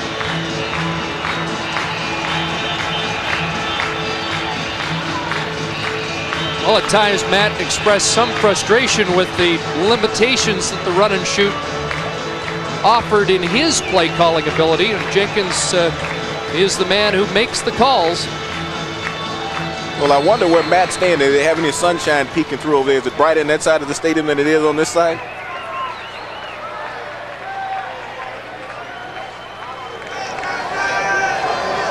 Zendejas kicking it off. And Kenny Wilhite has it. They faked that reverse a couple of times so far. And Wilhite up to the 30-yard line.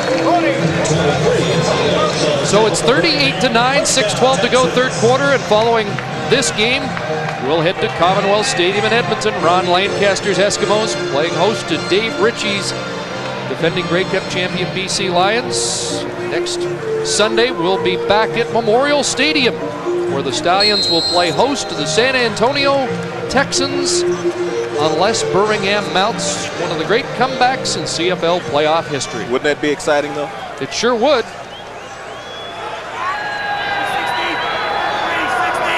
But to do it, I would think David Archer's going to have to make some mistakes, and he doesn't make many. And you talk about not making many. I think his efficiency rating this year spoke for itself at 108.4, the highest ranked in the CFL this season.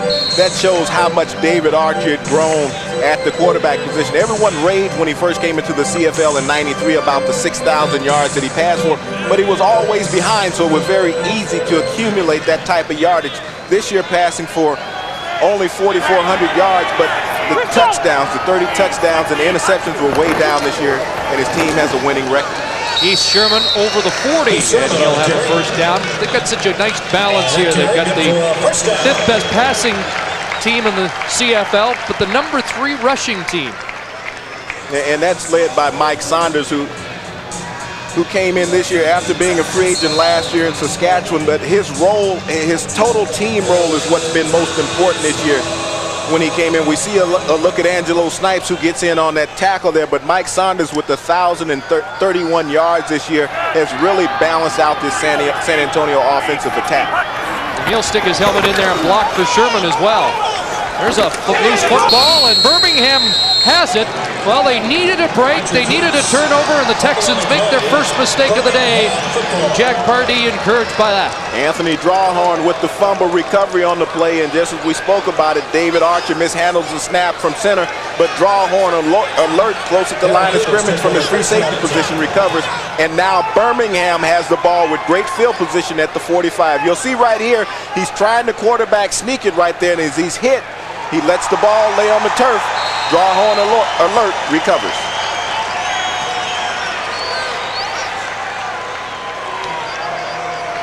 Well, let's see if Simmons can make San Antonio pay for their mistake. Goes to work in the air, and that one hops about 5 yards in front of the intended receiver, Jason Phillips.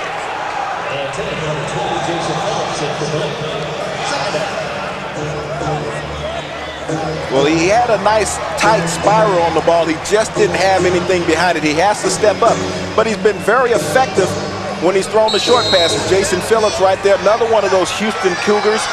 Another one of the All-Americans. All-American, another one of those guys who caught 100 passes while he was in college, along with Grant. One of only 4 players in NCAA history to lead college football 2 years in a row in receiving. Simmons pulled it down, and he's pulled down. That's Willie Fears back in the lineup, and he wasn't going to let Simmons out of his grasp. Simmons has words with Miller.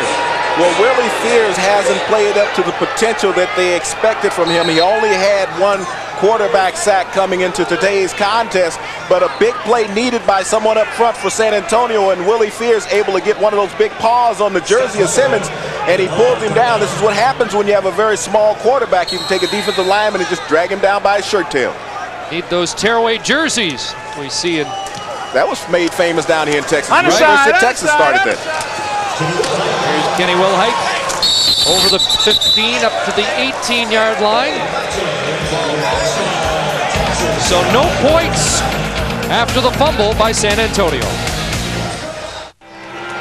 Last year when Danny McManus, Ken Austin, and the BC Lions went into Commonwealth Stadium to play the Edmonton Eskimos, it was one of the most memorable games of the year. And this year, Kerwin Bell is wearing the green and gold, former backup to David Archer.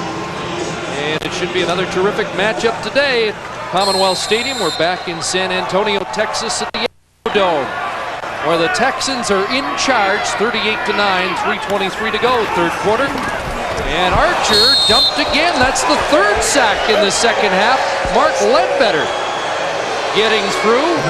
And Ledbetter's a former teammate of Archer for 2 years in Sacramento. They were down there with the gold miners, but that time Ledbetter just defeats the blocker up front on a basic bull rush, comes right up the middle, grabs Archer around the legs, and the third time the San Antonio quarterback has gone down here in the third quarter. And that has to be a little distressing on the sidelines for the Texans. I want to see their team let up, and you don't want to expose your quarterback to too many hits if you are moving on next week. Archer on the run. That's Gamble for a first down as he stretches out up to the 34. Well, Archer showing that unexpected mobility. He wasn't having any success sitting in the pocket as we see Gamble slow getting up. He took a tremendous hit on the sideline, but he wasn't having any success sitting in the pocket, so he bought himself some extra time rolling outside, found a wide open Gamble for the first down.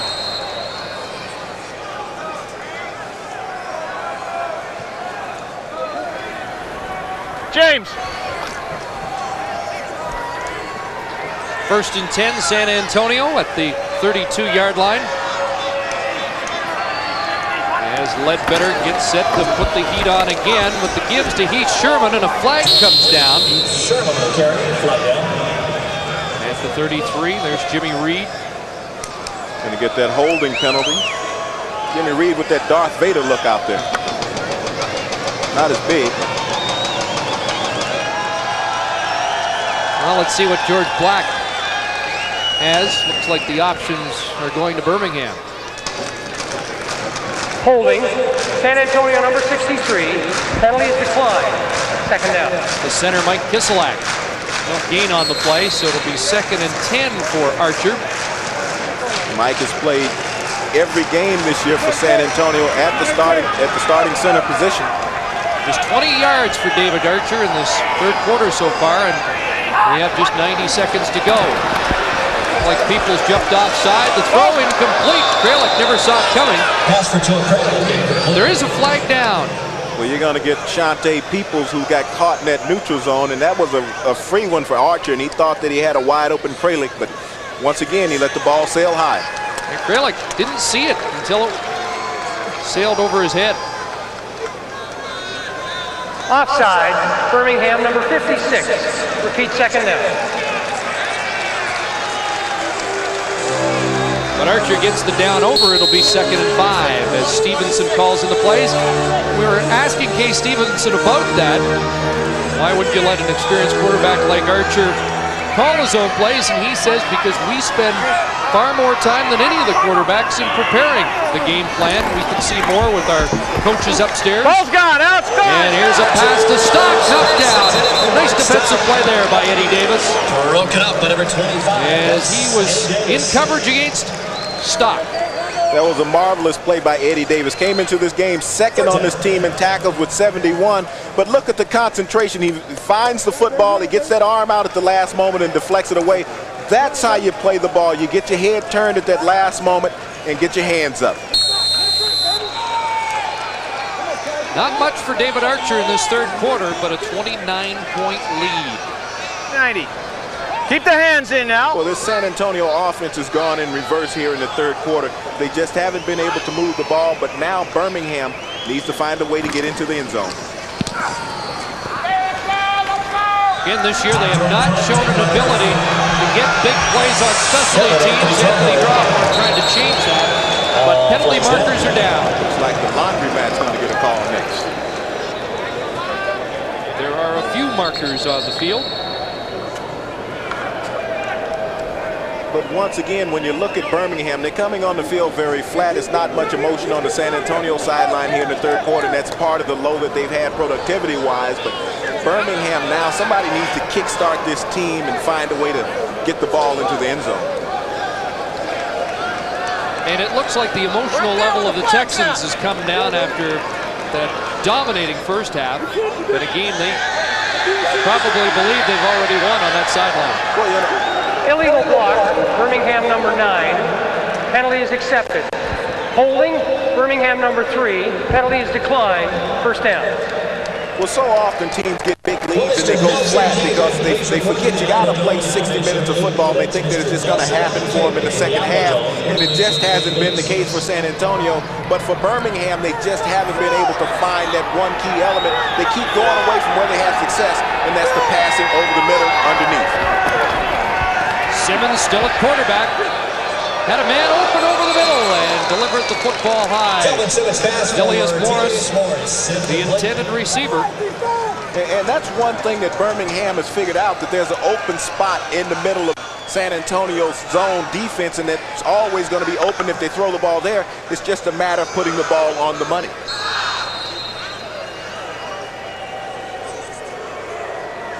So it'll be 2nd and 10 at the 25.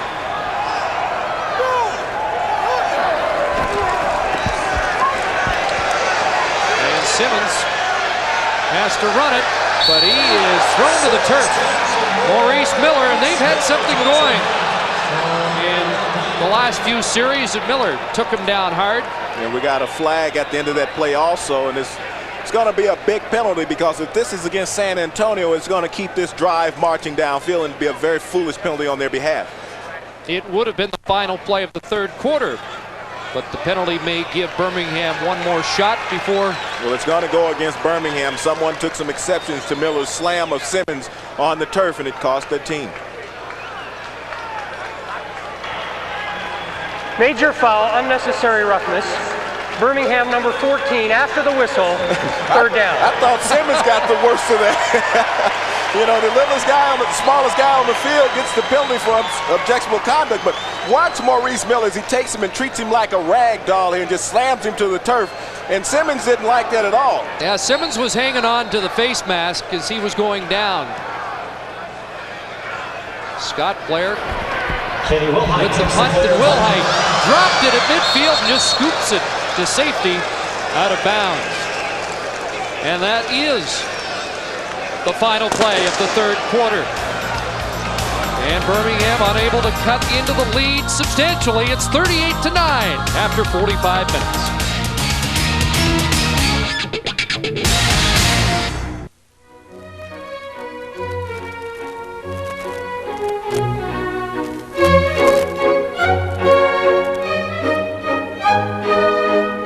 It's a Canadian Fall Classic. It started with 8 teams. By the end of this weekend, it will just be 4. The celebrations continue next Sunday with the North and South Divisional Finals. In case you joined us late, here's how the scoring developed this afternoon. Zendejas opened the scoring for Birmingham, but after an interception, David Archer plunged 1 yard. Next possession, 75 yards to Mark Stock. And it was a sign that Archer and San Antonio were in for a big day. He hooked up with Hess, made it 21-6. Saunders a 4-yard run. And after another interception, a pass to Gamble made it 35-6. Anderson made it 38-6 at the half. And in the third quarter, just the one field goal by Birmingham. And it's 38-9. Start of the fourth quarter, and Archer, under pressure, took a hit and unleashes the ball incomplete. And Archer really popped there again. You know, people might be confused at how Simmons got the penalty at the end of the last quarter, but watch as he gets slammed to the ground, and we're going to roll it here just a little bit further, but watch right here, freeze it. The punch that came right up on him and slapped him while he was on the ground, but it's always the second guy who's going to get caught in those situations. That's just like hockey. It's the retaliation. He's one of the big macho guys. You can play on the Legion of Doom. Archer 2nd and 10, flag down, and another incomplete pass. Prior to that delivery, Archer in the second half, 1 for 4, 20 yards, and he's been sacked 3 times. Well, it's been the pressure of Birmingham's front four on David Archer. Holding, San Antonio number 69. Penalty is declined. Third down. That has him unnerved. He's been hopping around in the pocket. He's got the happy feet. He's frustrated. He's yelling at his receivers, but also he has to be patient and deliver the ball on time. He cannot be jumping around and expect the receivers to make the adjustments because they don't see the pressure that he's getting. Get the impression he's upset because this is not the way to finish off Birmingham, and it's not the way to get ready for Baltimore. Todd Jordan, the punter, has not been busy so far today. Todd Jordan's punt taken by Here's Cody. number 5. And Mac Cody contained for a short punt return as Birmingham comes back on offense.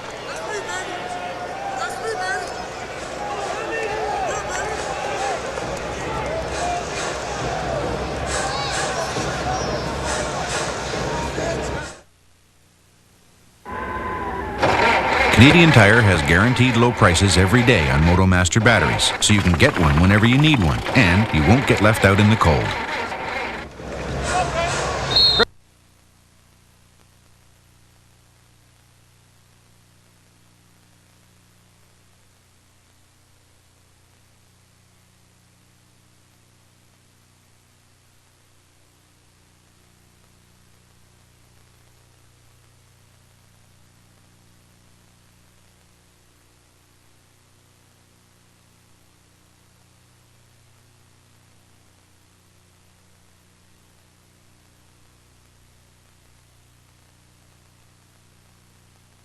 We are experiencing technical difficulties.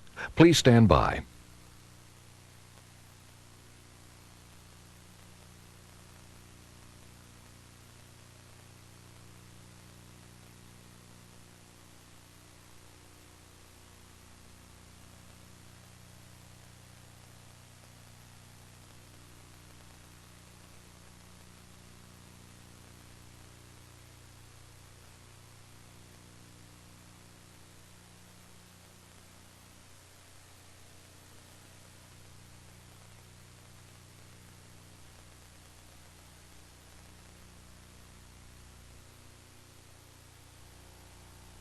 Four interceptions today.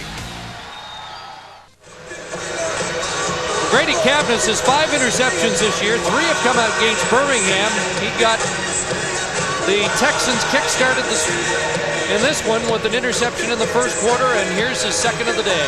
Well, a poorly thrown ball and an ill-advised throw by Simmons on the play because Cavness was sitting right in front of Cody, the receiver, but excellent concentration on the football. Back on November 4th, make that September 4th, he picked off 2 passes versus Toronto, and he's had 2 this afternoon versus Birmingham. Well, Simmons maybe can take consolation in the fact it happens to the best of them. 4 interceptions for Doug Flutie yesterday. There's Heath Sherman picking his way through the heart of the defense before he's dragged down by Roland and Drawhorn. Of course, the difference is Doug Flutie is going to get another chance next week in the North Final, and these stats tell you that the Barracudas probably won't. Well, at this pace, the 238 yards of total offense, but once again, the 3 turnovers after 3 quarters have been the most telling of all statistics, and now the 4th here in the 4th quarter. And they've scored off of all turnovers early. Can they get one more score off of this one?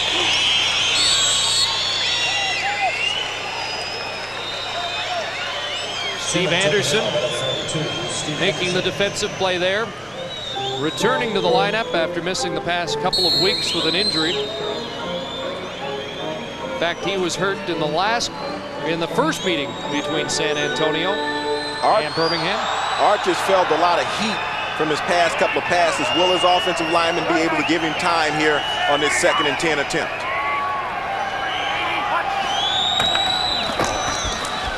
David Archer looking deep, looking for Gamble at the goal line. And there goes the flag. Gamble almost made the catch anyway. Fernando Thomas draped all over him.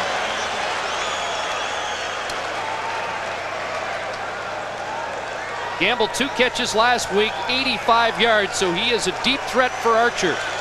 Well, this was a perfect throw by David Archer. Birmingham number 3. And a good call by the official. Right at the end of the play, you're going to see the right hand go in there.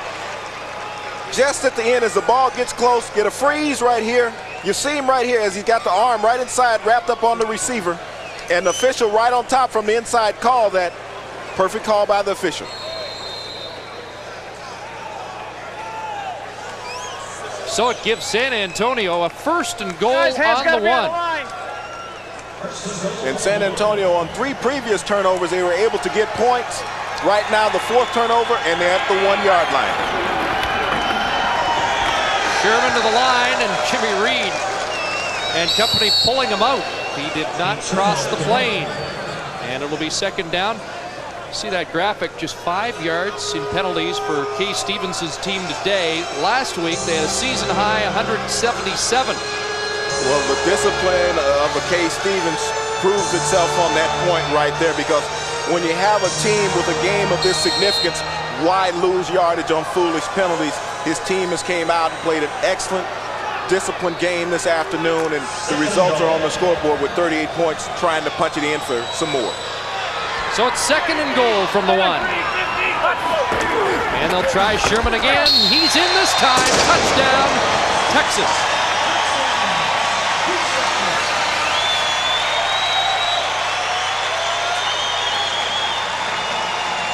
Chris, 24 points off of 23 and trying for the extra point could be 24 points off of turnovers. That's how good football teams perform, is when you get the opportunity to bury your opponent, you have to take advantage of it. And right here, he's Sherman diving off the left side of the formation in for the touchdown, giving San Antonio a 44-9 lead here in the 4th quarter. And 10 minutes and 10 seconds away from a trip to the South Final in Baltimore next Sunday. Roman Anderson adding another point. Leading scorer in the CFL this year, and Heath Sherman adding to the celebrations here in San Antonio.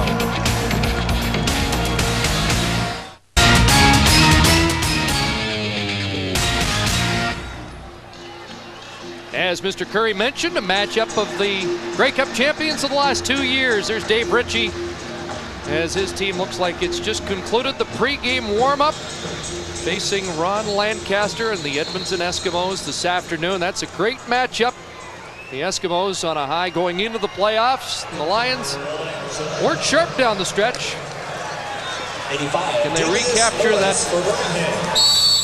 cardiac kid magic of a year ago? Yeah, that was a thrilling run to the Grey Cup last year by the BC Lions, to be culminated with the Louis Pasaglia field goal that BC placed on the last play of the game.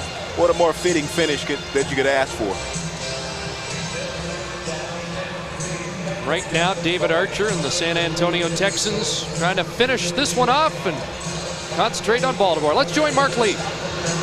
Chris, you notice that David Archer hasn't been passing in the second half with the same authority he had in the first half. He just told me he took a shot in the upper right part of his chest, and it's affected his throwing arm. He's feeling some pain there, so we'll see how he does from here on in.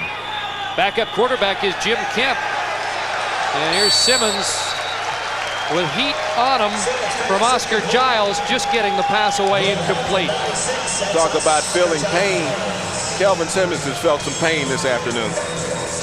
You wonder how serious the injury to Archer might be. Just 20 yards passing in the second half. There's Giles getting to Simmons. Well, Kemp is picking up a ball, and he's starting to warm up down on the sideline. So I think we've seen the last of David Archer. Jimmy Kemp will come in and finish up this game for San Antonio. Not much point risking it with a 45-9 lead. Simmons has a completion over the middle. Delius Morris has become the favorite receiver this afternoon. There's Jim Kemp, who got a couple of starts and had a whale of a football game against the Calgary Stampeders earlier this year. Stampeders had to come from behind late to win it here at the Alamo Dome, with David Archer out for 3.5 games with a hamstring problem. You know, you look at Jimmy Kemp there. His dad was a quarterback in our producer's favorite city, Buffalo. Jack Kemp, Senator. Same as the head coach, Kay Stevenson. Third down. The call here, and Simmons won't get back to the line of scrimmage. They turn it over on downs. And once again, Oscar Giles had a great series there. Backup defensive end. Well, the big plays have been needed by San Antonio defensively. They've been a little flat in the third quarter, but they've turned the gauges back up here in the fourth. Oscar Giles putting on a one-man show here in the fourth, picking up Simmons once again on the sack. Turnover, San Antonio. The reaction after the play, and that's what you need. You need that spark. We haven't seen that spark from Birmingham all afternoon, but the guys in San Antonio are starting to feel it. Archer's back in the game. I question the decision by the head coach. Yeah, I'm a little surprised. Jimmy Kemp just starting to warm up. Maybe that turnover on downs didn't give Kemp enough time to get ready. Saunders, left side, big hole, Mike Saunders. And a flag down after he had the initial first down. Saunders showed you his acceleration there. Well, that's in that holding realm where you're going to get it and it's going to bring it back. But you talk about Kemp not having enough time to warm up. You don't really need to warm up if you're just handing the ball off and you got Mike Saunders and Heath Sherman in the backfield. But David Archer, I mean, he's done a fine job this afternoon. San Antonio, number 6. After the first down yardage has been gained. 10-yard penalty. First down. Give your starting quarterback a rest, get him some early medical attention to the upper chest area where he suffered the injury, and get Kemp into the game because you need your backup to get some game work in.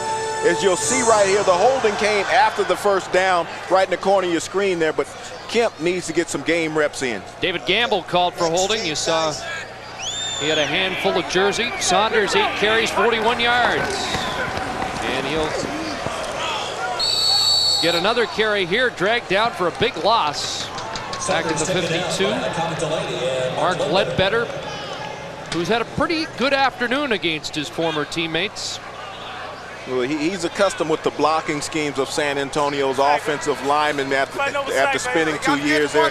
As we see guys starting to enjoy this game now that they feel they have it wrapped up, and you can see the lack of emotion as we've seen for the most part on Birmingham's side this afternoon.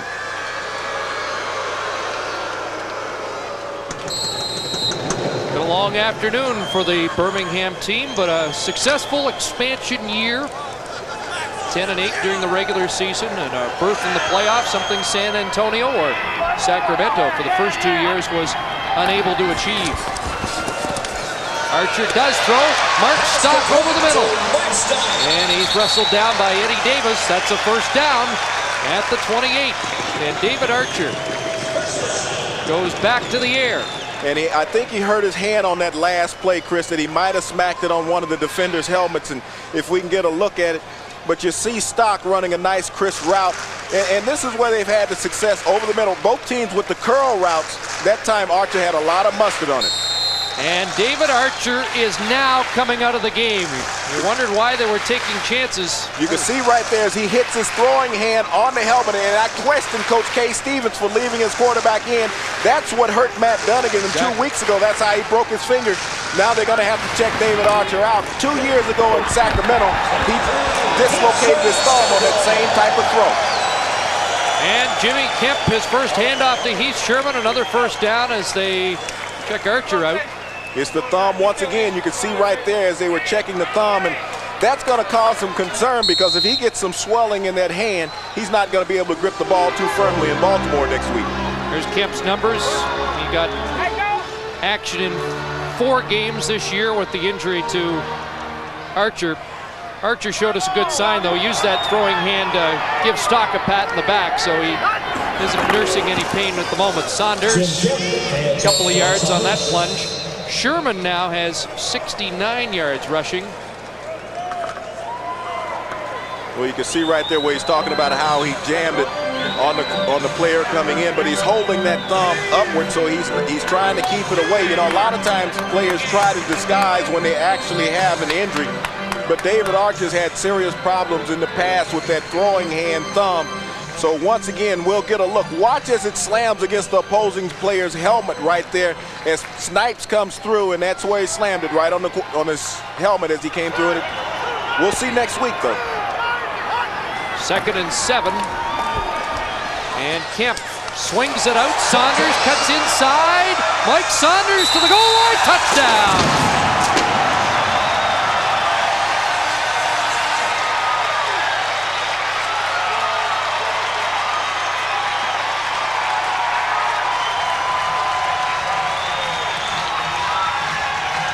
Second touchdown for Saunders. Ran for one earlier. Now has a reception for a touchdown. 18 overall in the year. Mike Saunders has just been a great addition for this club. I mean, what he possesses as far as athleticism coming out of the backfield as a receiver and a running back, but his agility in the open field to make defenders miss is what's exceptional about Mike Saunders.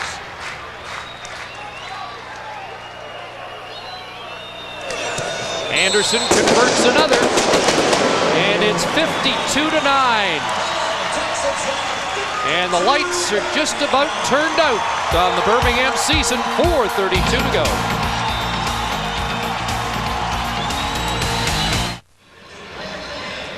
Jim Kemp comes in, and he has his first playoff touchdown pass. Little swing pass to Mike Saunders. And that's what you need to get your backup quarterback in, let him get some actual game reps against live bullets. And that time Kemp did a fine job of looking off the defensive coverage, coming back to Saunders out in the flat. Touchdown once again, San Antonio. This fella's having to reload a few times today. 52-9. And remember, that last touchdown came after Birmingham turned it over on downs. So they've scored 31 off turnovers today. One of the most explosive postseason performances ever. And still 4.5 minutes to go. Here's Long.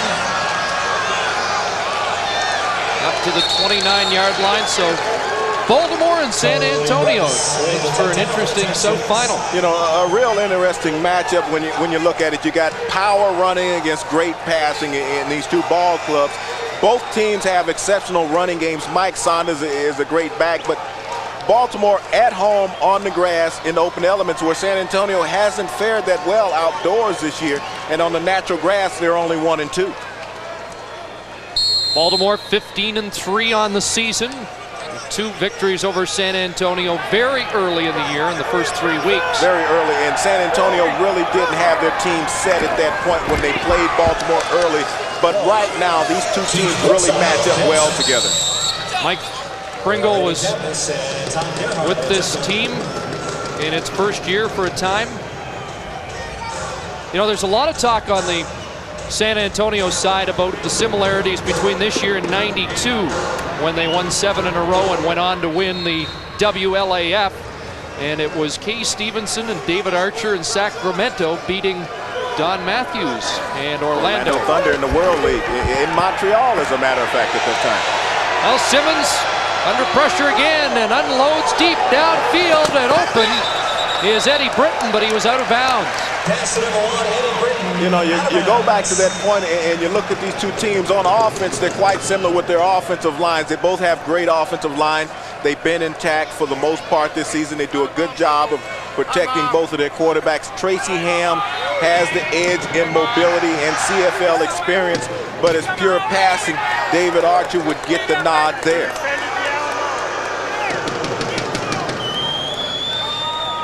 May have a lot to do with how San Antonio can handle Mike Pringle next week. That's going to be a big key. The speed of the Baltimore defense, the great special team play they have with Miller, Werter, and Wright, tops in the CFL in those categories.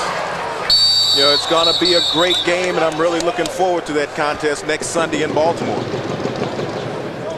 Well, there it is. 2 o'clock Eastern next Sunday, the first of another doubleheader. It'll be final Sunday. The San Antonio Texans and the Baltimore Stallions.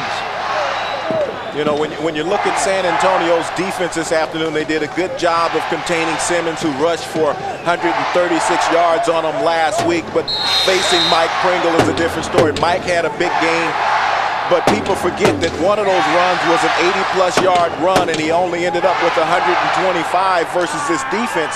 So they have the personnel that will match up well against Baltimore's running game on San Antonio's defense. Baltimore shut down Winnipeg's running game yesterday.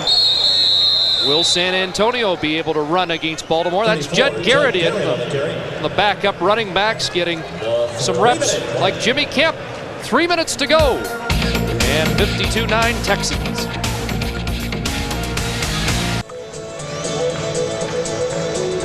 Looks like a light snow falling in the Alberta capital, Commonwealth Stadium. We'll be going there following this game for the North semifinal between the BC Lions and the Edmonton Eskimos. And if the snow's falling, it means playoff football in Alberta. It's been an illustrious history of memorable games played there in Commonwealth Stadium throughout the 80s and the 90s. The Eskimos have constantly been involved in the CFL playoffs. They've been one of the cornerstones that you had to go through, and looking for an outstanding game there this afternoon. And the Lions have had some success over recent years at Commonwealth Stadium. Here into the final 3 minutes, and Judd Garrett on the move again, breaks this one into the secondary before Strode pushes him out of bounds at the 48 of Birmingham. Judd Garrett played the final 8 games last season with the Las Vegas Posse. He actually signed back in the summer with Birmingham and was on their practice roster, and when a rash of injuries hit San Antonio, they were able to scoop him up, and now he's getting some playing time. 19 yards on that carry. Well, you go back to the final regular season game last year. Baltimore went into Sacramento at the time, and the Gold Miners were not going to make the playoffs, but they cost Baltimore first place and home field in the South Final or the East Final last year. And they had a rash of injuries in that game because Mike Pringle missed the first round playoff game. They have a pretty tenacious defense down there for San Antonio. They actually, and as mentioned earlier, they finished 4th in the league this year in team defense, so it's not a pushover opponent.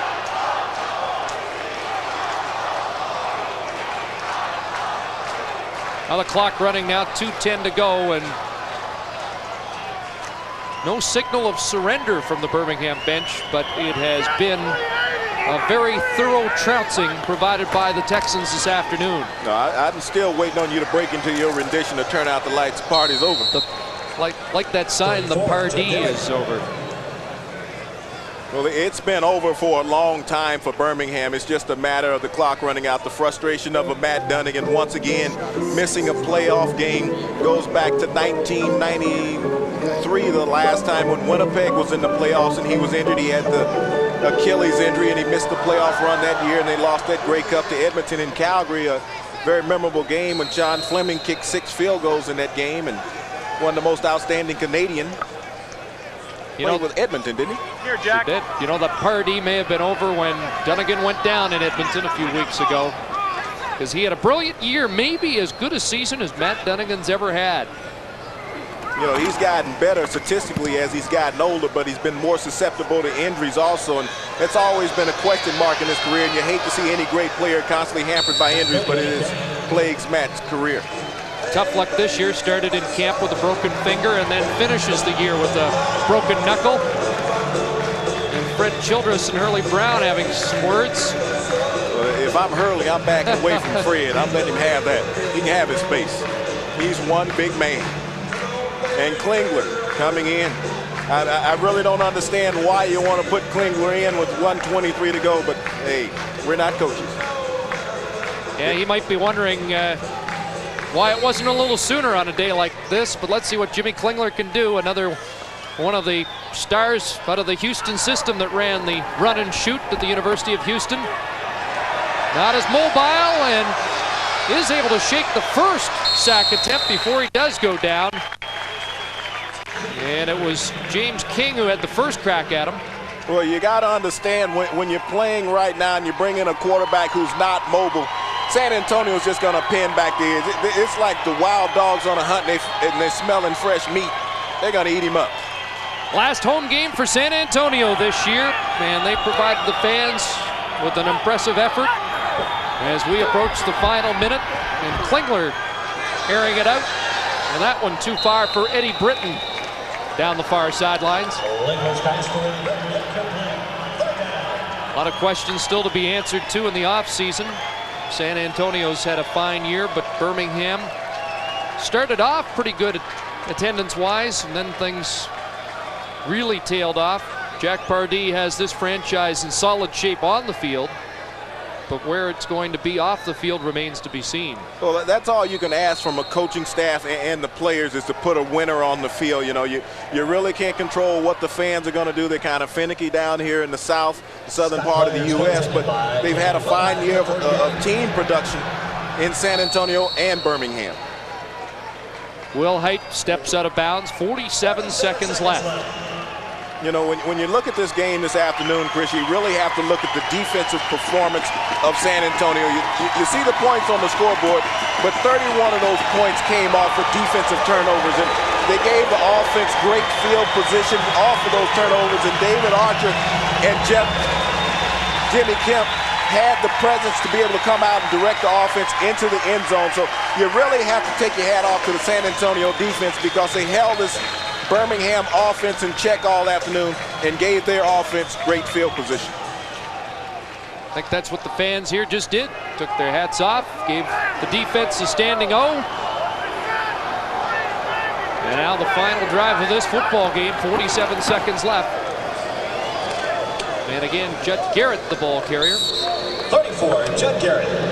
Akaba Delaney, the tackle, and some short fuses right now on the field. He should have been playing with that type of emotion in the first half, and he wouldn't be on the short end of a 52-9 score. Possibly it might be a little closer than what it is at this point.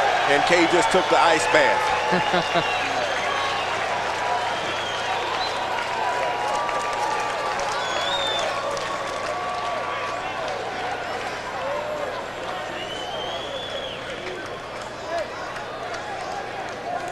Mark Stock had quite a day. And George Black's got more penalties to sort out. Birmingham, number 91, unnecessary roughness, first down. Angelo Snipes called that time.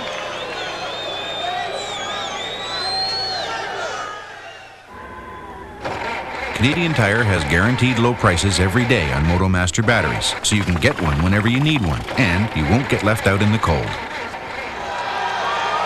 Kay Stevenson was very sincere when he said the 4 playoff games this weekend, we have the toughest first-round opponent. Well, I think that he served notice to the rest of the league and the Baltimore Stallions next week that they're going to be a very formidable opponent also in the rest of the playoffs, and they're going to be a big part of the decision who's going to go to the Grey Cup.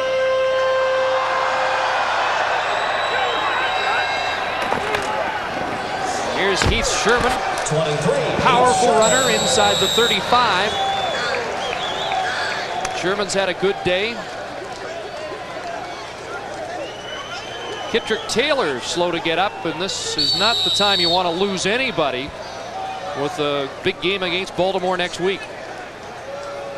Well, especially one of the receivers, because they have a lot of balance in that receiving core, and Kittrick Taylor they felt was developing and coming on and picking up the scheme, and they would hate to lose him going in to face Baltimore next week. Still to come today, the Edmonton Eskimos playing host to the BC Lions in the other North Semi, and a shot at the Calgary Stampeders in next week's North Final at McMahon Stadium as Commonwealth starts to fill up on a chilly, snowy day.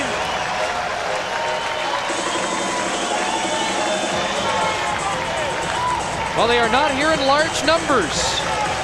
As we were warned, a noon start on a Sunday in the Southern Bible Belt, and on NFL Sunday, they weren't going to fill the Alamo Dome, but the core fans here, for the most part, have enjoyed it. This gentleman wasn't. Well, the fans that showed up this afternoon were treated to a very memorable game and a huge offensive outburst. The offensive line, I mean, they did a wonderful job this afternoon for San Antonio. Smith, Muhlenberg, Kieslick, Estate, and Stevenson opening the holes for the running back, providing the protection for David Archer. And you have to be praising those guys up front because they got the job done when called upon. Now the carry for Judd Garrett. And he's down to the 27 and has a first down.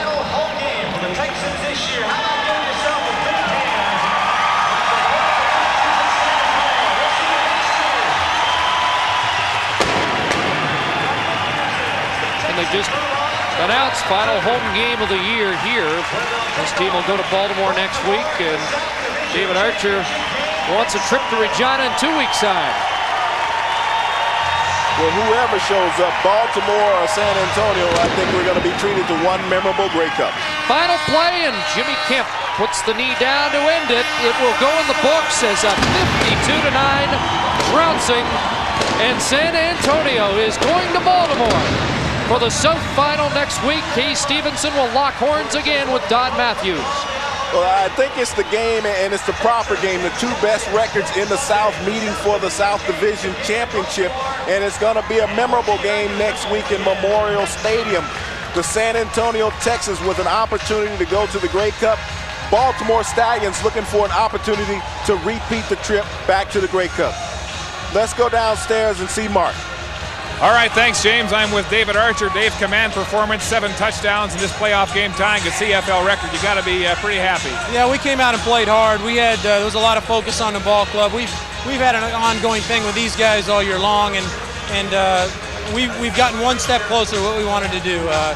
We're nowhere near where we want to be, but we get to go to Baltimore next weekend, and we're looking forward to that. Post game last week, you win by 6 and 90 points are scored, but no contest here. In fact, the game was over at the half.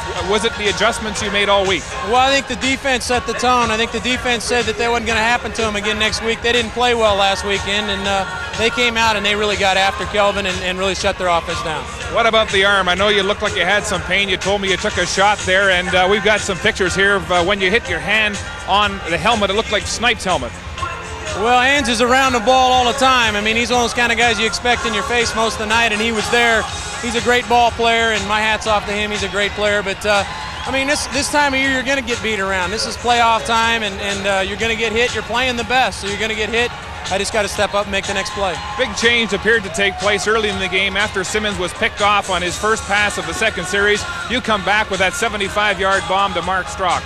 Yeah, Mark does a great job of reading coverage. We just had him on an option route there. He read that the safety was off. He broke it inside and was able to stick him with the ball. And then he's underestimated what he does after he catches the football. The guy's about a 4.3 sprinter, and he ran away from his coverage.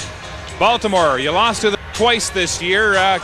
Can you play any better in the playoffs? You're going to the division final for the first time. Well, we're where we wanted to be. We get a chance at Baltimore again. We played them early in the year, 2 of the first 3 ball games, and didn't go our way. But I know they know we're coming, and we know we're coming, so it should be a good one. All right, we'll see you in Baltimore next weekend. Looking forward to it. Congratulations, Dave.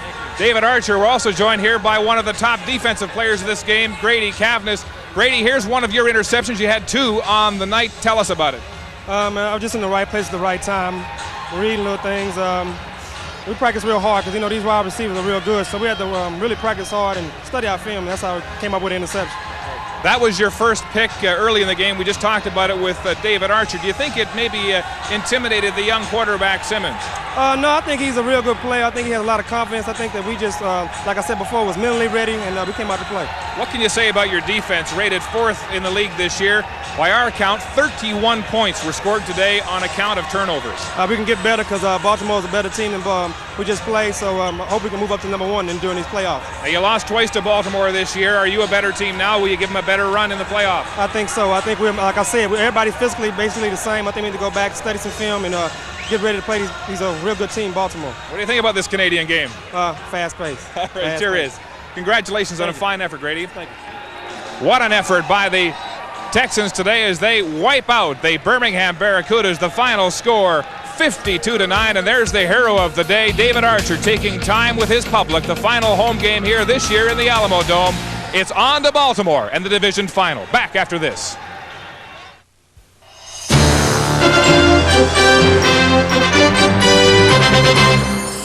The CFL on CBC. Brought to you by Bell Canada, proud sponsor of the Bell Canadian Open.